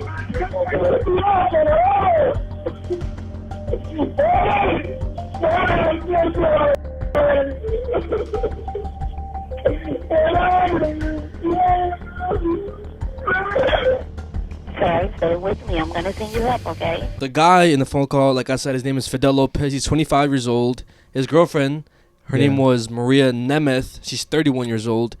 And Maria, she had just gotten out of like a 8-year marriage, and she had met him at a bar somewhere.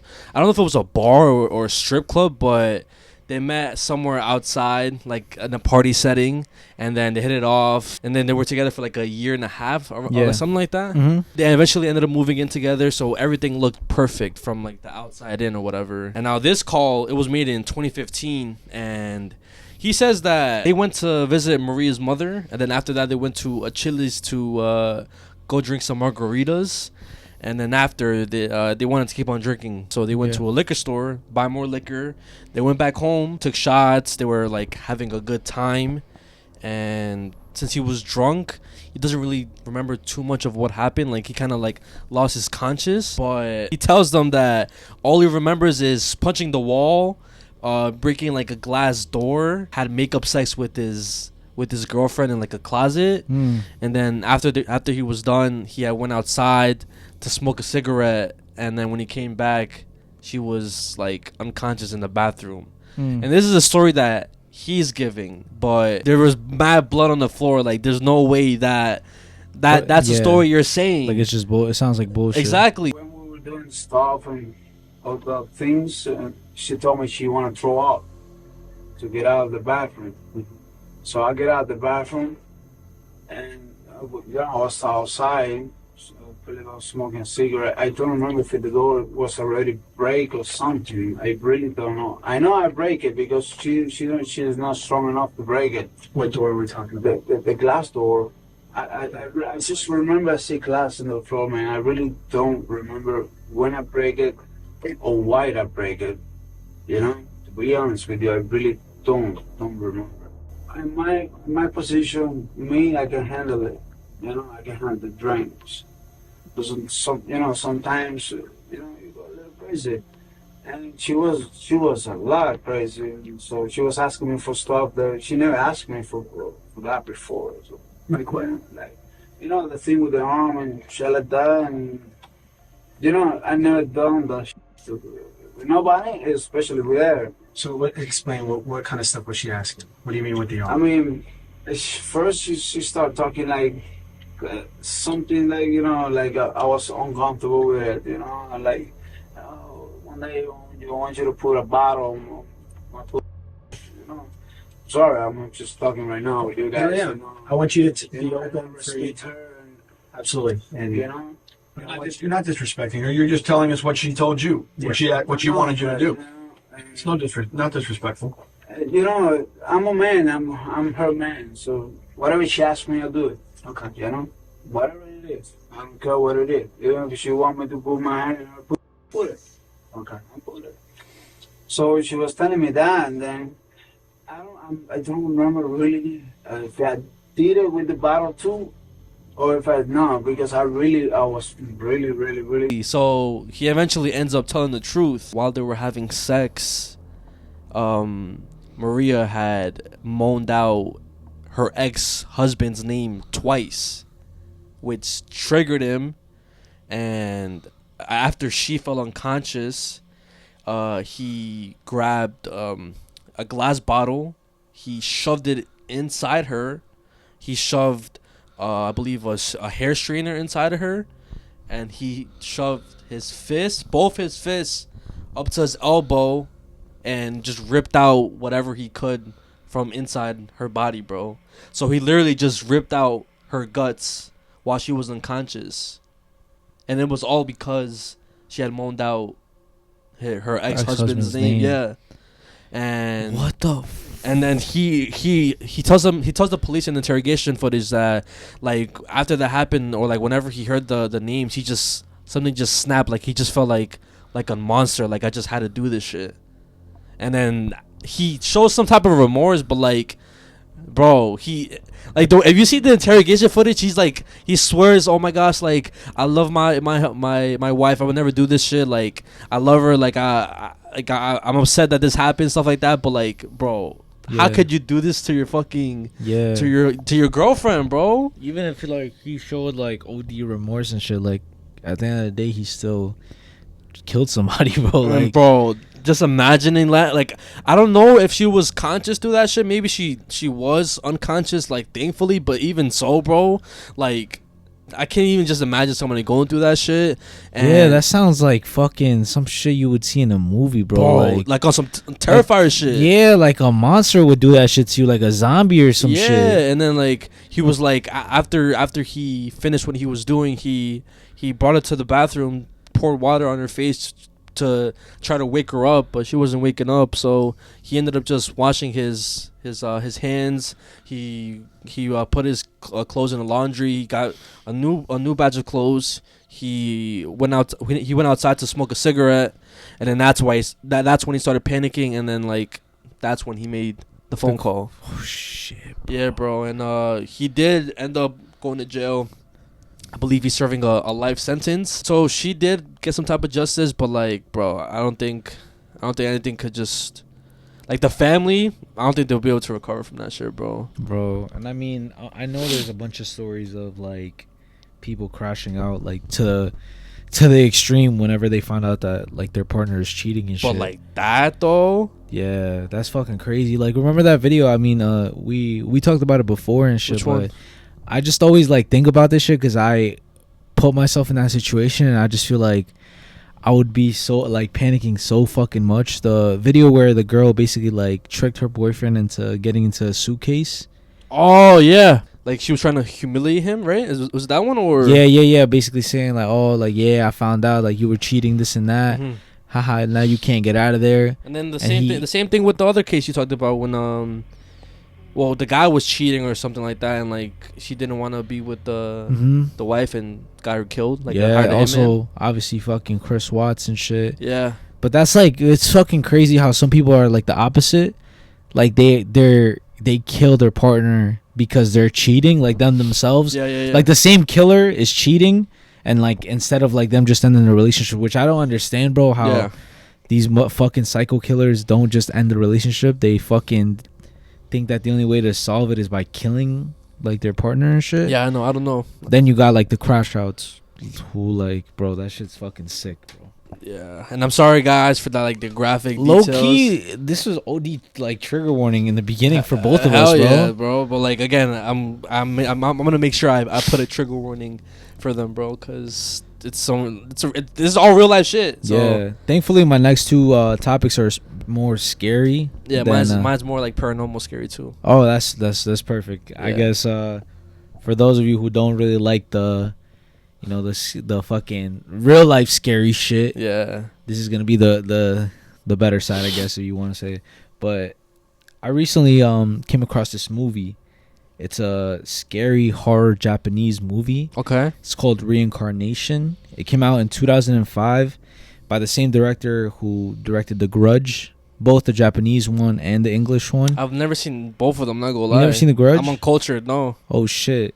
But he basically directed that, and he also directed Kiki's Delivery Service. I don't know if you ever seen that. No. I mean, if you show me like pictures of like the movie covers, then yeah, I'll be like, oh yeah, it looks familiar. If you see it, you'll definitely like know exactly what I'm talking about and shit. But and his name is Takashi Timitsu. Okay. Timitsu, something like that. But I'm gonna show you a couple clips of the film. Okay.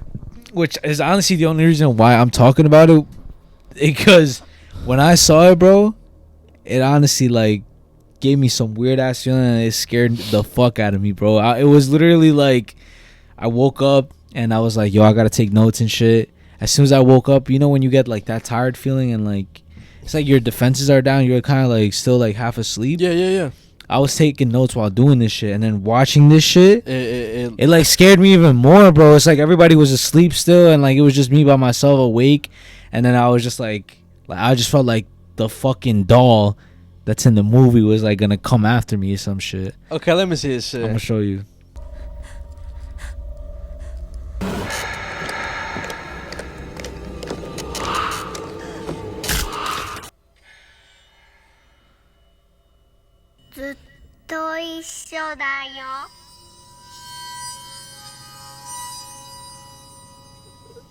Why does it look like that?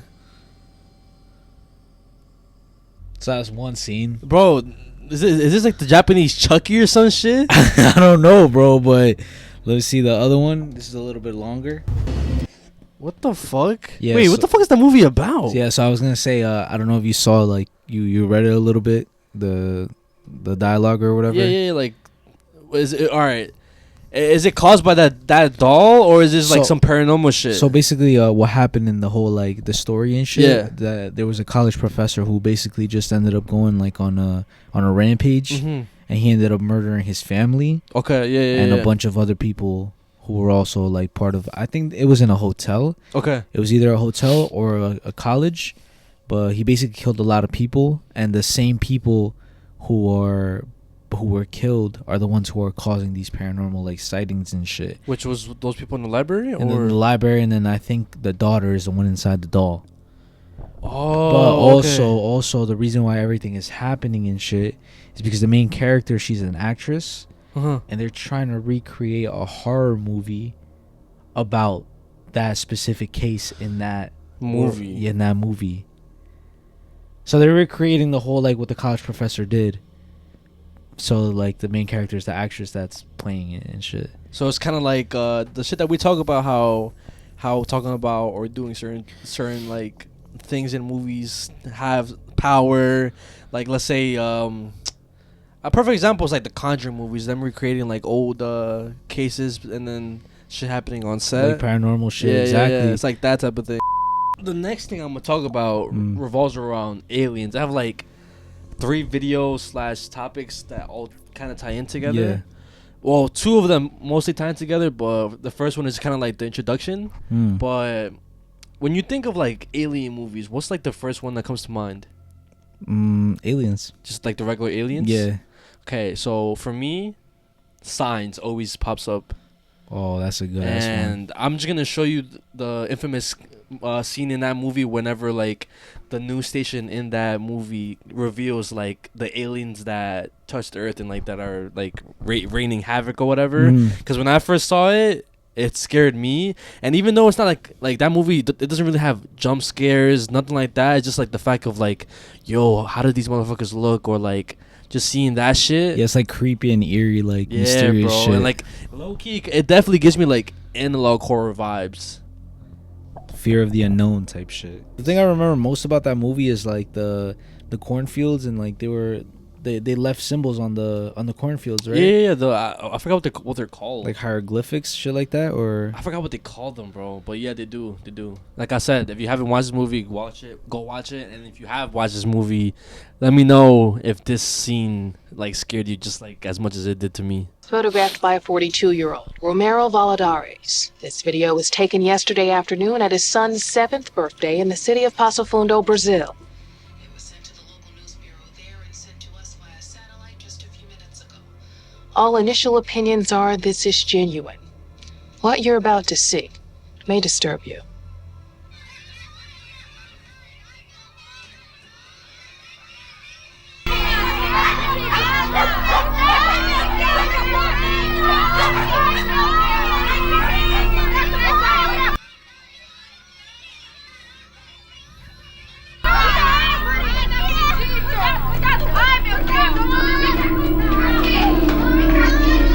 they like see something over there and shit. Yeah. Move, children. Vámonos. I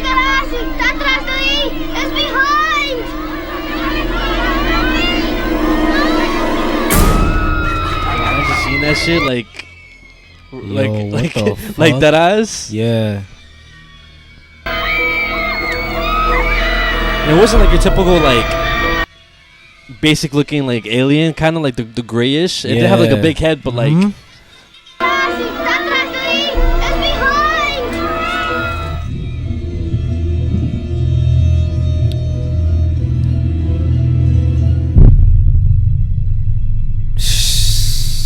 Yo, I'm not gonna let this movie's so good, bro. I fucking love it. I used to watch this movie all the time as a kid, bro. That shit's scary as fuck. Nah, fuck yeah, that. But the reason why I'm talking about this because like I saw a video on TikTok. I don't know when these videos were uploaded, but I guess it just started going viral again. But there was these videos that were coming from Mexico of this guy. His name was Juanito Juan, I believe. Well, that's his username. I don't know his real name. Yeah. But he was posting videos on, I think it was Facebook or TikTok, of like aliens that he captured. And the first video, it's like multiple videos in this one video I'm gonna show you. But what the fuck? But in the video, he's following he's walking up to like a bright light, and you see how like we can't really see behind this light. Yeah. So behind that bright light, you see like an alien, but like the aliens that we know, like the silver with like the black eye, big ass black eyes, like the grays, and it looks real. Yes, you can tell me if it's fake or if it's real, and you guys can let me know if you think it's real or fake also. But these videos come from Mexico, and his TikTok account is down. I believe I don't even know if it's taken down. Yes. Una luz ahí bien potente. Empezamos a escuchar ruidos y vean esto, mi gente. Pay attention to behind the light. You're gonna see a face. It's gonna get closer. I think it's gonna zoom in. That's like outside. Because then, after this, it shows like how it looks like during the daylight. Look closely behind the light.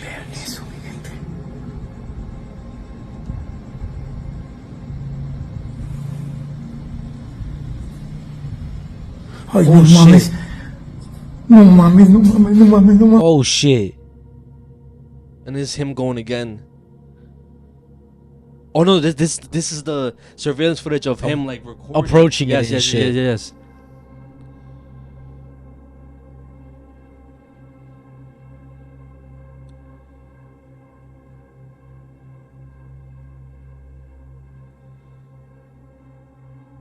Yo! Bro, yes! Yo! Nah, bruh. Yes. De la calle That's donde him.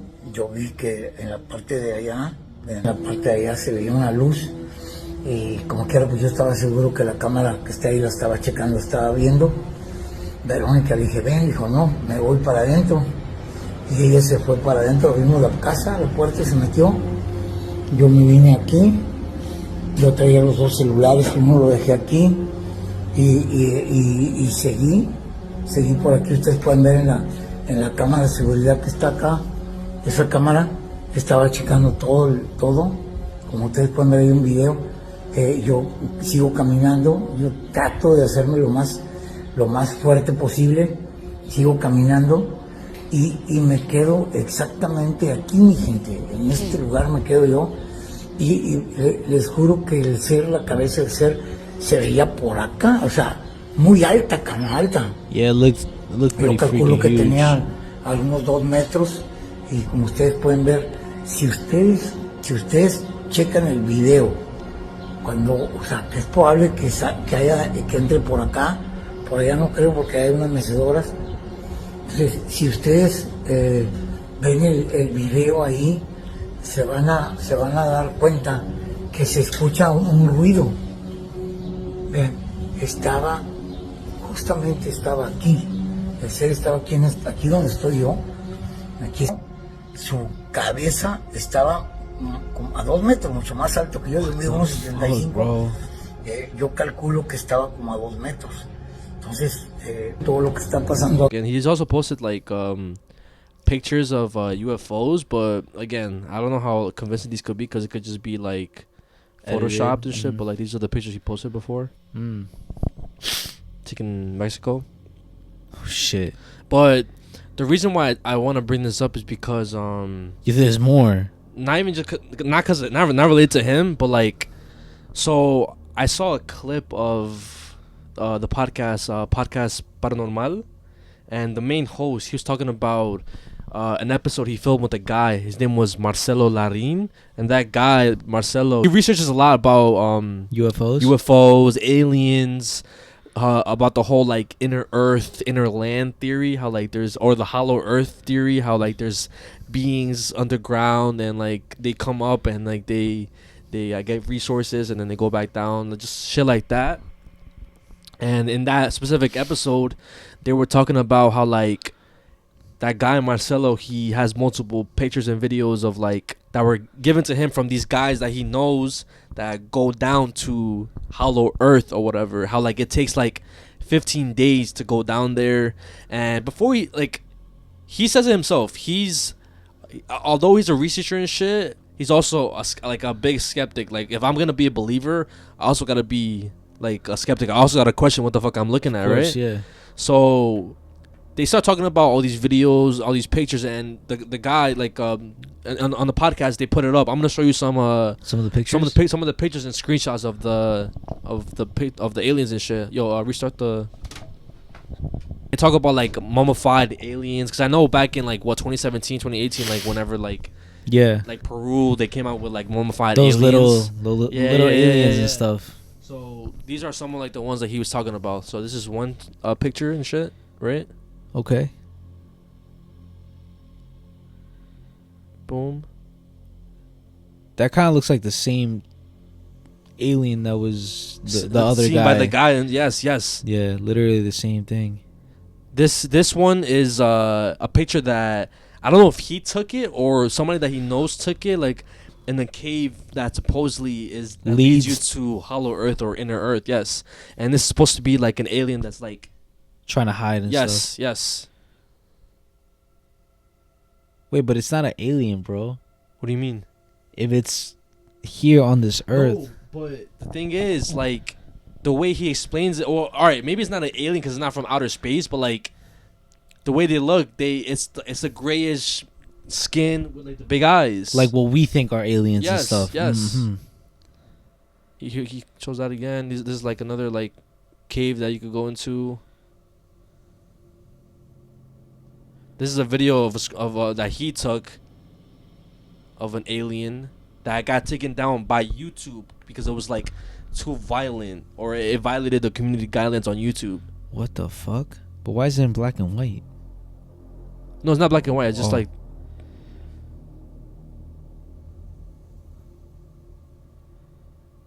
And I'm gonna show you like them talking about it too. And again, for the people who speak Spanish, there are subtitles on the screen. If you want to just pop out to the YouTube video real quick. Sí, ok. Esas estaban así porque los sarcófagos te voy a mandar porque esos los he presentado. Están los sarcófagos. Y también había una que estaba así recta, o sea, pose recta, y parecía un faraón. Hay que recordar que los faraones tenían los cráneos alargados. Ajá. Igualito las momias María. Las tenían idénticas. Así es. Entonces, cuando yo lo veo mi primera impresión, honestamente es un Photoshop. Ajá. Eso fue. Porque uno no debe perder el sentido común. El I want to believe no lo debe de aplicar. Y no era una super foto, ¿no? O sea, era como... No, fíjate que era de cámara. Ajá. No era de teléfono. Se veía que era de cámara. Muy original. Que tan original que yo dije Photoshop. Photoshop, ok. ¿Va? Después yo les digo, ok, si eso es verdad, mándeme un video de eso. Claro. O sea, está la foto, entonces mándeme el video. Because he just showed a picture of, like, a picture was just sent to him first. And, like, then he was like, I bet if this is real, like, send me another video of, like, doing the motion like this 3 times and, like, go up to it. And, like, he ends up getting a video of that same thing that he wanted. So, like, what he was seeing was real. And now the only reason I talk about this is because in a recent podcast, like, that was posted 9 months ago of Podcast Paranormal, the main host was saying he had a scary experience that made him believe in this whole shit even more.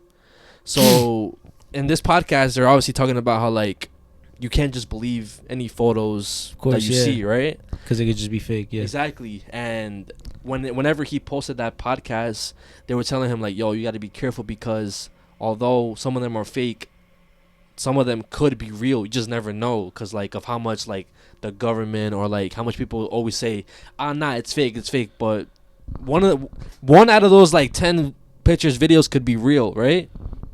So after he posted that podcast, he had went outside with, like, 2 of his friends. I don't know their exact names, but he went outside to smoke because they couldn't smoke inside the apartment. Hold up, don't tell me. It's gonna get crazy, bro.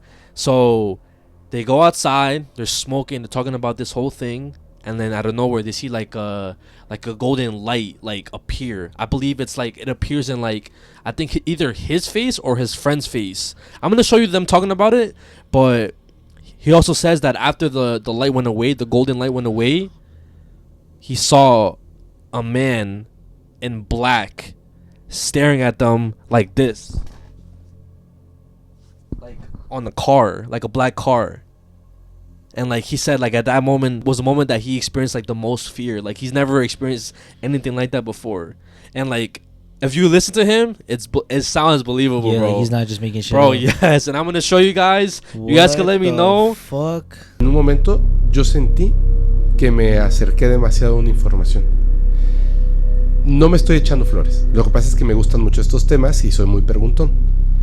En un momento, y ustedes lo pueden revisar, de verdad, se pueden ir a el segundo capítulo donde hablé con Marcelo Larín acerca de las mal llamadas momias de Nazca.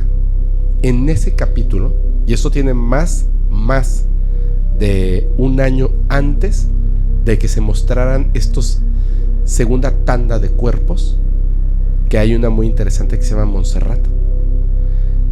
Antes de que se mostrara esta segunda tanda de cuerpos, yo comenté con Marcelo. Desde hace más de 4 años se sabe que hay otros cuerpos de estas entidades no humanas. y colocamos una fotografía de una de las mal llamadas momias. Esa fotografía tiene como 14 años. La colocamos ahí porque no son las únicas fotografías que tenía yo en mi poder en aquel entonces. Tenía fotografías y videos. Y mostramos algunas cosas. Marcelo me dijo, ten mucho cuidado con esto, porque hay muchísimas cosas que son falsas, pero hay otras cosas que son reales, pero que no quieren que se sepa. Mira, a este mundo vinimos a experimentar cosas, y a mí experimentar estas historias y el fenómeno no humano me parece fantástico, y coloqué algunas de las fotografías. Hice un en vivo después demostrando cuáles son las fotos falsas y cuáles son las fotos reales, etc. What the fuck? La cuestión está que esa misma noche del estreno de ese capítulo estaba yo con dos personas muy cercanas, Alex Myers y Fermex. Estábamos en un departamento que acababa yo de rentar en la aplicación. O sea, era como improbable que alguien supiera que yo estaba ahí, con muchísima seguridad. Alex quería fumar. Obviamente no se puede fumar en el departamento. Acabamos de terminar ese capítulo y estaba hablando yo con Fermex al respecto de esa información, de lo que es real, de lo que es falso, cómo podía estar tan seguro. Bueno, ya se mostraron los cuerpos, la fotografía era real. Bajamos, salimos del edificio, y cuando estábamos platicando ahí, Alex se terminó un cigarro, volvió a prender otro cigarro, seguimos platicando en la ciudad, en la madrugada, en la calle, cuando de repente contó algo de una luz dorada, Fer, como de este tamaño, y frente a mí, una luz dorada se le posó aquí. Y yo me impacté mucho y le empecé a decir, no te muevas, no te muevas, no te muevas. Y me decía, ¿qué? Y yo le decía, Alex, ven. Le decía, mira. Y él veía los ojos, pero yo me refería a que le viera aquí. Y entonces la luz se movió y se fue. Y yo le dije, es extraordinario que me estés contando algo sobre una luz dorada y se venga y se ponga aquí frente a ti. Y entonces Fermex me dijo, ¿qué crees que signifique esto? Y yo empecé a pensar para tratar de dar una respuesta, y en ese momento, mira, te lo juro, a una distancia como donde está esa puerta, había una persona, un hombre, vestido totalmente con un traje negro, bro, sentado así sobre el frente de un automóvil negro. Por la posición en la que estaba, no se podían ver las placas. A esa distancia, viéndome fijamente, con una seriedad, una molestia que me dejó. Fue la primera vez en mi vida que sentí mucho miedo de este tipo de cosas. Bro, and you know what that reminded me of? The light shit, like what they do with Men in Black with the light to like try to like erase your memory. Mm-hmm. That's what kind of reminded me of. But obviously he didn't like lose his memory, but like what it reminded me of was like fucking, you know, in Predator, whenever like I never watched Predator movies. Well, basically he had just regular YNs and shit like that. Okay. You see when they like somebody gets a laser pointed at them? Yeah. And like it's just like a dot. Mm-hmm. In the Predator movie is like the way he does it is basically like a light, like it's a laser. Okay. But you just see it as like the like 3 little dots and shit, and it's like going like this. I don't know where you get fucking blasted, but basically like I mean for me, like what if like they had some sort of weapon and shit and they're aiming at this guy's fucking head and shit. Oh yeah, you're right.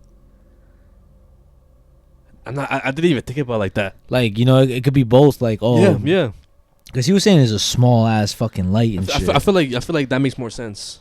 Like, imagine, bro, they're just fucking pointing a weapon at this motherfucker, like because he knows too much. Yeah, ready to fucking blow his head off and shit. But that's what I'm saying. Like, that's a perfect example of like, there's definitely shit out there, bro. And I was listening to that podcast, like the one with Marcelo, and like his whole theories about like inner Earth, hollow Earth, and like how there's so much like history regarding people that come from like underground like civilizations. Remember the clip that I showed with the Peruvian, like I don't know if they were Peruvian or Chilean or what, something like that. They were like these natives and shit. Oh, the underground people, the ant people, the indigenous people. Yeah.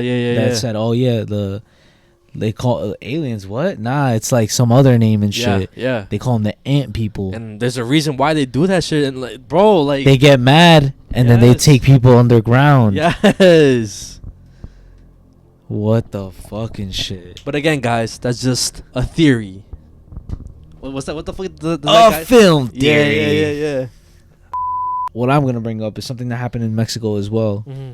So this guy, he's on TikTok by the name of Amoroso Mexico, Amoroso MX, and basically he posted a couple of videos and shit, right? So one night he was just basically playing video games and shit, and then at 3 a.m, something like starts knocking at his door, but like not just knocking regularly, like banging on his door and like shit. Aggressively, like, yo, let me in, or yeah, kind of like that. Okay. So he gets up, obviously trying to look and see what the fuck is going on, bro, because if somebody's banging on your door at 3 a.m, obviously you should low-key be scared and panic. Of course, yeah, like, who the fuck is here at this time? So he goes, and at first he doesn't see anything. I'm gonna show you the whole videos and everything, but then in one of the last videos he sees some shit, and let me know if you guys think it's real or not. Okay. Or what the fuck you guys even think it is, right? But I'm gonna show you the videos right now. Buenas noches. Estoy jugando Xbox.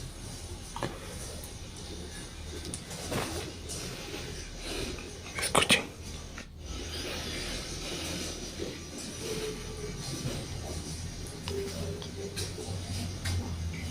So this is the first thing that happens. My fault. Let me backtrack real quick. But this is the first thing that happens. He starts like feeling and hearing like paranormal shit going on in his house. Okay. That's how it all starts. Okay. Then later in the night, he gets woken up by the bangs at the door and shit. And right now he's hearing cries? This is when he hears like the weird stuff in his house.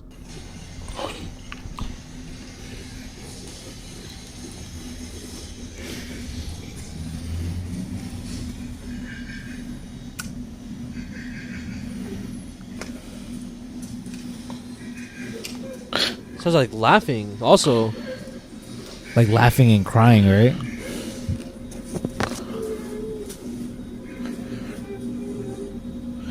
¿Qué es eso?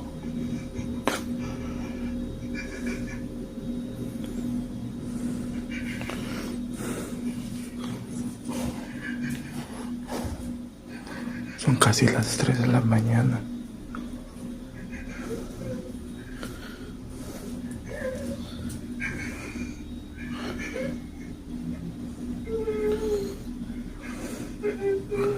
Hay alguien allá afuera.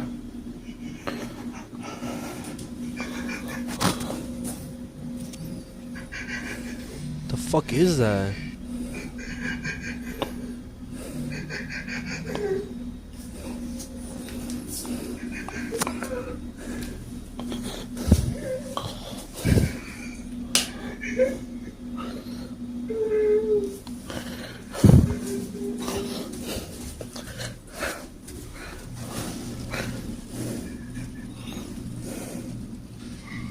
Nah, bro.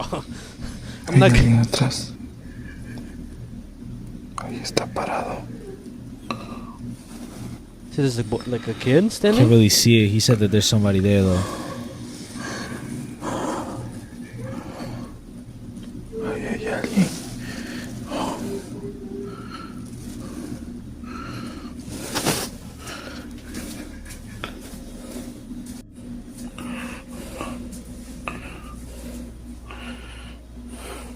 That looks like somebody there, but I don't think that's somebody.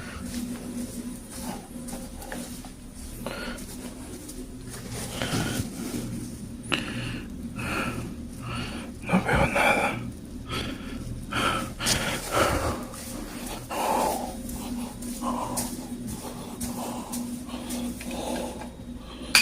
Voy a subirme. Voy a dormir. How the fuck you go to sleep after that shit, bro? He's bugging, bro, and then more stuff starts happening. Johnny. Who's this?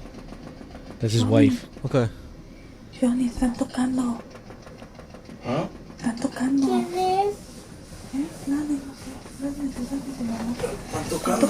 Sí. Ah, sí, no manches. Escucha. Otra vez, güey, a ver. Dame. Sí. A ver, aguanta. Sí. Espérenme aquí, aguántame. Sí.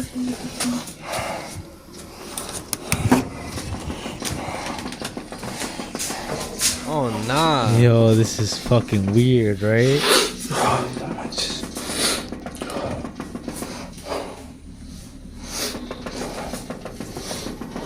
I would not go downstairs bugging. Otra vez no. Don't tell me it opens the door.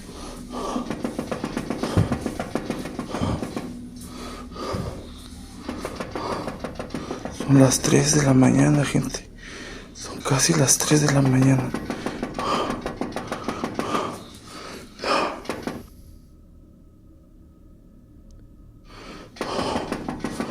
Nah, it has to be like just like a shadow, bro. That shit low-key scared me, bro.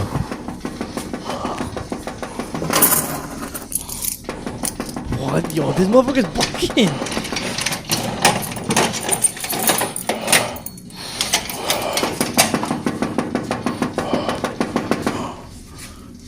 ¿Qué quieres? ¿Qué es lo que quieres? Deja de molestar. Quiero que te largues.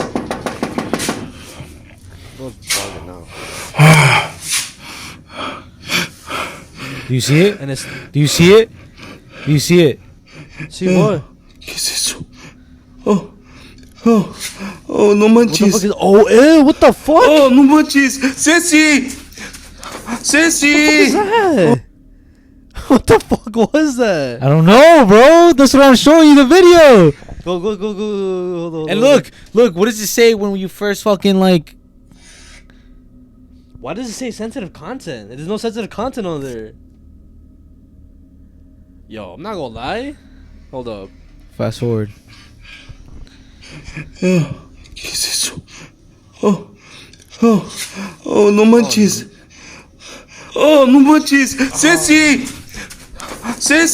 At the same time, like my skeptic is like, yo, it could be somebody with a mask or some shit. But like the thing is, like the fucking the knocks on the window stopped as soon as he opened the fucking. And there's no way whoever they fucking ran that fast. Or somebody could be hiding like under or to the side. It could be multiple people like in on this shit. Oh, it's another video? Vente.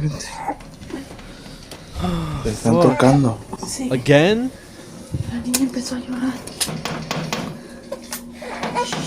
This shit gives me anxiety. I hate this shit, bro. The knocks, right? Yeah. ¿Quién es? No prendas. Wait, pause it real quick. So like, even like from the first video you showed me, like the laughs or like cries, whatever it was, it reminded me of like I thought it was gonna be a duende, cause you know how like they're mischievous and shit like that. They'd be messing with you, so yeah. That's what automatically came to mind. I didn't think about like no ghosts or anything. I just my mind just went straight to like a duende. What I think this is, or whatever I think this is going, like what I think is going on and shit, is that a bruja, a witch, is low key trying to get in. I feel like that whatever that was a bruja. Was a bruja. I feel like that's what it is, bro. You like the laughs and shit, like. Or okay, yeah. You know what I'm saying? So I think that's what it is and shit. Cause there's also another video by the same guy, and you already know that brujas or witches, they basically prey on kids and babies and shit. Yeah. And as you saw, he has a kid and he also has a little baby. Okay, yeah. And now this video is basically surveillance footage of outside? That same door, and you see something creep over the door. Okay, let me see. That looks to me like an older person or a witch. Okay, let me see. Sí, mira, quiero where, que like where, right here, right here. Bien este video y me digas qué te parece. Full screen it. Puede ser cualquier cosa, pudo ser una persona, pero just keep an eye out for the door. Realmente con seguridad no te sé qué decir. No, it's a door. Observa los movimientos de mi hija de 4 meses, como ya está casi dormida, y ahorita en un ratito como que se altera. El video no tiene audio, Así que por eso se lo estoy relatando. Vean ahí cómo se alteró mi hija y ve directamente hacia el portón. Miren, ahí está observando, ahí se asomó algo. Vean eso. What? Vean lo extraño que el color de piel que tiene eso, vean. Y mi hija ahí está alterada y si se dan cuenta, no deja de mirar hacia el portón. Vean, mi hija está mirándolo. No. Ahí se volteó y eso se desvaneció. Bastante extraño. Miren, ahí está observando, ahí se asomó algo. Vean eso. Vean lo extraño que el color de piel que tiene eso, vean. Y mi hija ahí está alterada y si se dan cuenta, no deja de mirar hacia el portón. Vean, mi hija está mirándolo. Ahí se volteó y eso se desvaneció. Bastante extraño. What the fuck is that? That's a witch, bro. It has to be. That shit looks fucking weird. He doesn't. This looks like a skull. That's what I'm saying, bro. It looks weird. It's like it looks like it's missing hair and shit. Nah, bro. What were you gonna say? That he what? He doesn't really say, like, he never comes to conclusions of what he thinks it is or... Oh, so there's no, like, definitive answer of what happens then? Nah, bro. It's more like he just, whatever he was captioning it was, oh, entities trying to get in my house. Like, a ghost is trying to get in my house. But the first video that I showed you, it looked like the same, like, thing and shit of whatever it was and stuff. I don't think it could be fake. Because, like, again...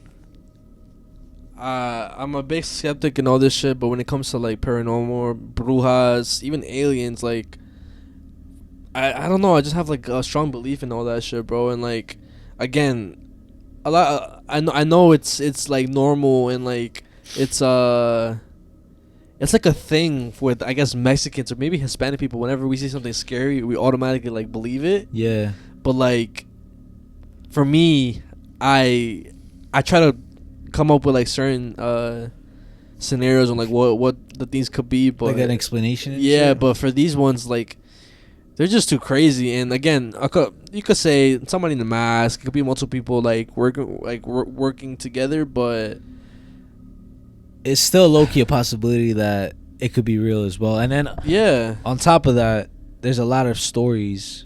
All right, let's say this is fake, but there's stories exactly like that.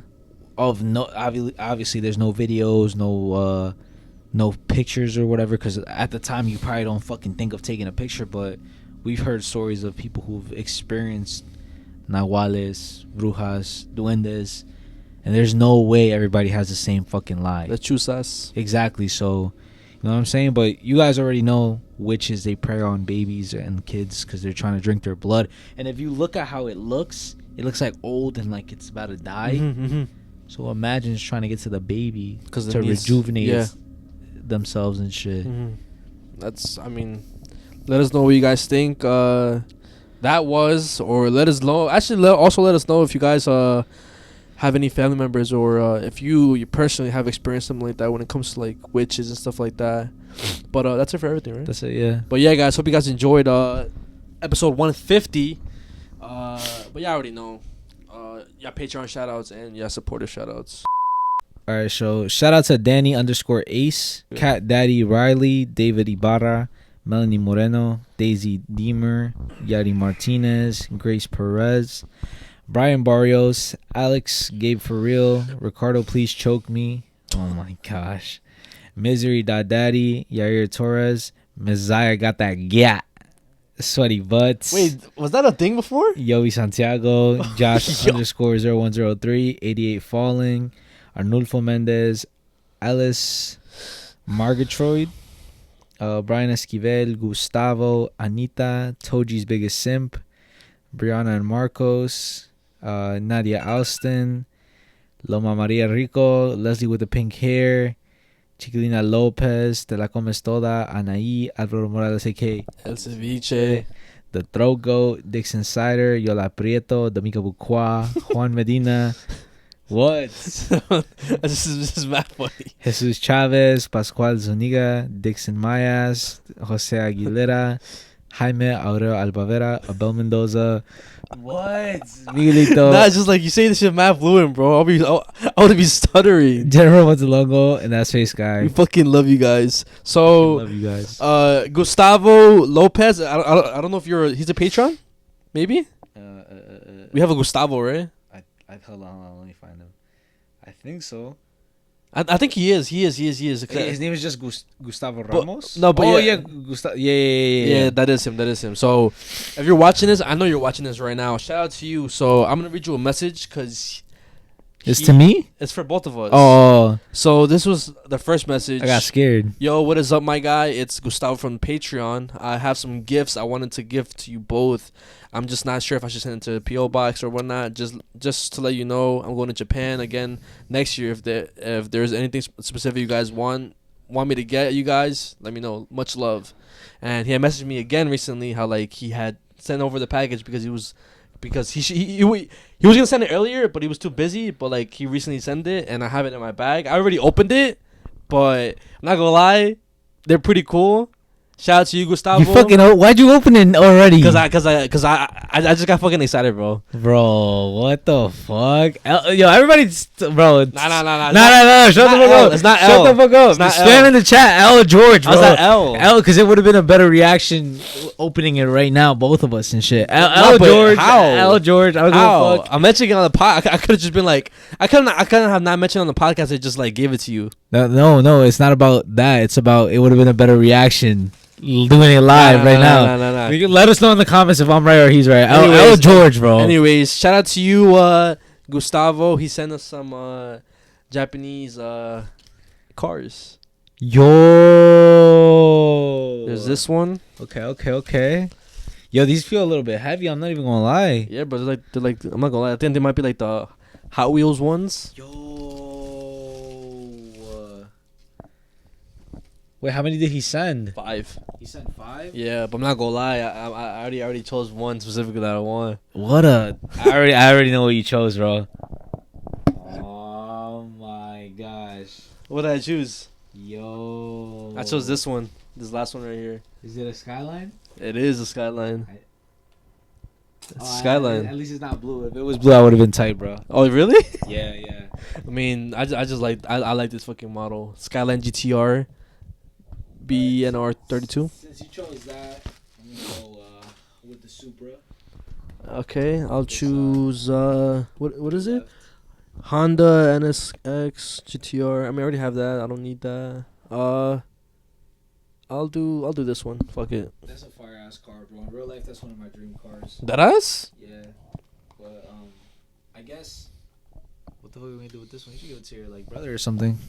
Fuck it. Well, Gustavo. Shout out to you. And I know a lot of you guys want to send us some packages and stuff. We are working on a PO box, like, for real. I know we said that shit like mad long ago, but like we're dead ass. It's gonna happen like sooner than you expect. Bro, I'm not gonna lie, bro. This is so fire. Like, this is crazy. I want to open it now. Like, I'm about to open it. Like, fuck it. Open it while I say the shout outs. It feels heavy and shit. Yo, I feel like a kid in Christmas, bro. Like, what? Yo, shout out to everybody. Wait, let me put this shit down. Hold on. Shout out to everybody who again has been spamming the comments on YouTube, going crazy on YouTube with the likes. Keep sharing it, bro. Share it to your mom, your sister, your grandma, your friends, anybody, bro. Your coworkers. So the first shout out I want to say is shout out to Luis Barahona 6354. Both of y'all got the game tight. Gym on lock. We see y'all. Swole boys loading. Tight shit. Yo, am I supposed to keep the box intact or just? Nah, I don't think so, bro. Fuck it. Nah, I mean. Alright, let's see how it looks because it feels heavy. I'll tell you right now, if it's like the old cars I used to get back, yeah, it is. This shit looks fire, bro. Yo, this shit looks heat. And like, bro, he always tells us like, yo, I hope you guys have like your dream car one day. So I believe in you guys. So nah, this is fire, bro. This is hella fire. Shout out to Shaylina Moreno 9850. Y'all overthinking. I like y'all because y'all are authentic. I always listen to the Yap sessions because I'm a true one, but really can relate anyways. That's my input. Y'all great. Shout out to you. I think I seen those comments and shit. Shout out to Jennifer Camby 6136, the best podcast ever. I said podcast ever. Shout out to you. Bopcast ever. Shout out to The World Belongs to You.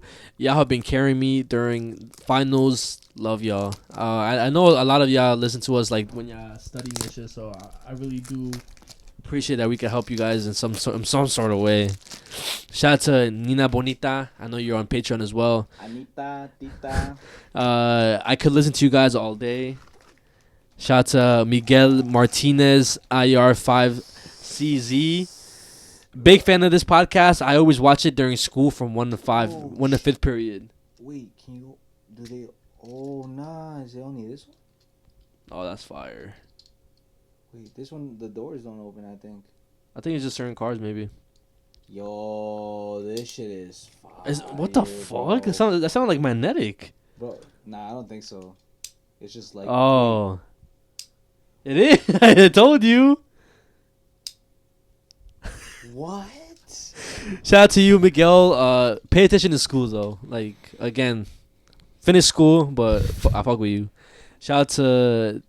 I have 3 more. Holy shit, yo! I mean, fucking, y'all deserve this shit, bro. Before you get into that shout out, fuck that. We're opening a PO box ASAP. Let us know if you guys really want to send. If you guys are dead ass about sending us shit. If we get more than like 10. 1,000. What? What were you about to say? 1,000 likes? Oh, I mean, yeah, that too. But I was going to say, if we get like a bunch of comments saying, yo, I want to send you guys stuff. Oh, yeah. Or like you guys actually commenting that you guys are going to send this shit. Because it's not just free. Like we can't just be like, yeah, we're going to open a fucking P.O. box. You know, we have to pay for it. Yeah. So it wouldn't make sense for us to pay for it and then like. Nobody sends shit. We don't get shit, you know? So let us know if you guys are really going to send stuff. If this video gets 1,000 likes, we'll make a whole video dedicated to each and every one of your guys' package and shit. We'll do that on the second channel as well. Yeah, so, it'll be a P.O. box opening like the way like these other like creators be doing and shit. So we definitely want to do a P.O. box opening, and I know you guys are. I mean, this is gonna be so fire, bro. Just opening your guys' shit. Even if you guys just send us letters, art, like, any type of artwork, like it's just gonna be fire as fuck. But yeah, shout out to these are the last 2 shout outs for the day. That's another shout out to you, that space guy. I follow a few podcasts, but every time a notice comes out, I actually feel excited to see what you're yapping about this time. Shout out to you, bro. Shout out to you. I fucking love this shit. Shout out to Carmen Del Rey. Every episode is a banger. You guys never miss. Thank you, bro. And then the last one, shout out to Atlanta 6928. I work at the strip club, and watching these episodes are so refreshing. It's like listening to my cousins discuss topics. Oh shit! So I'm telling you, bro, like we're everywhere. We're fucking like we're in like schools, we're in like people's living rooms, strip clubs, offices. We're everywhere, bro. But hope you guys enjoyed this episode. I don't have a hint for next week, but just stay tuned. It's been your host Mezziah, aka George. It's been your host Ricardo, aka the Ricardo. What the fuck? And do not let this podcast go.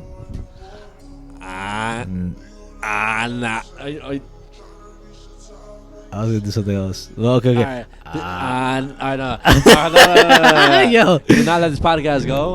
Unnoticed.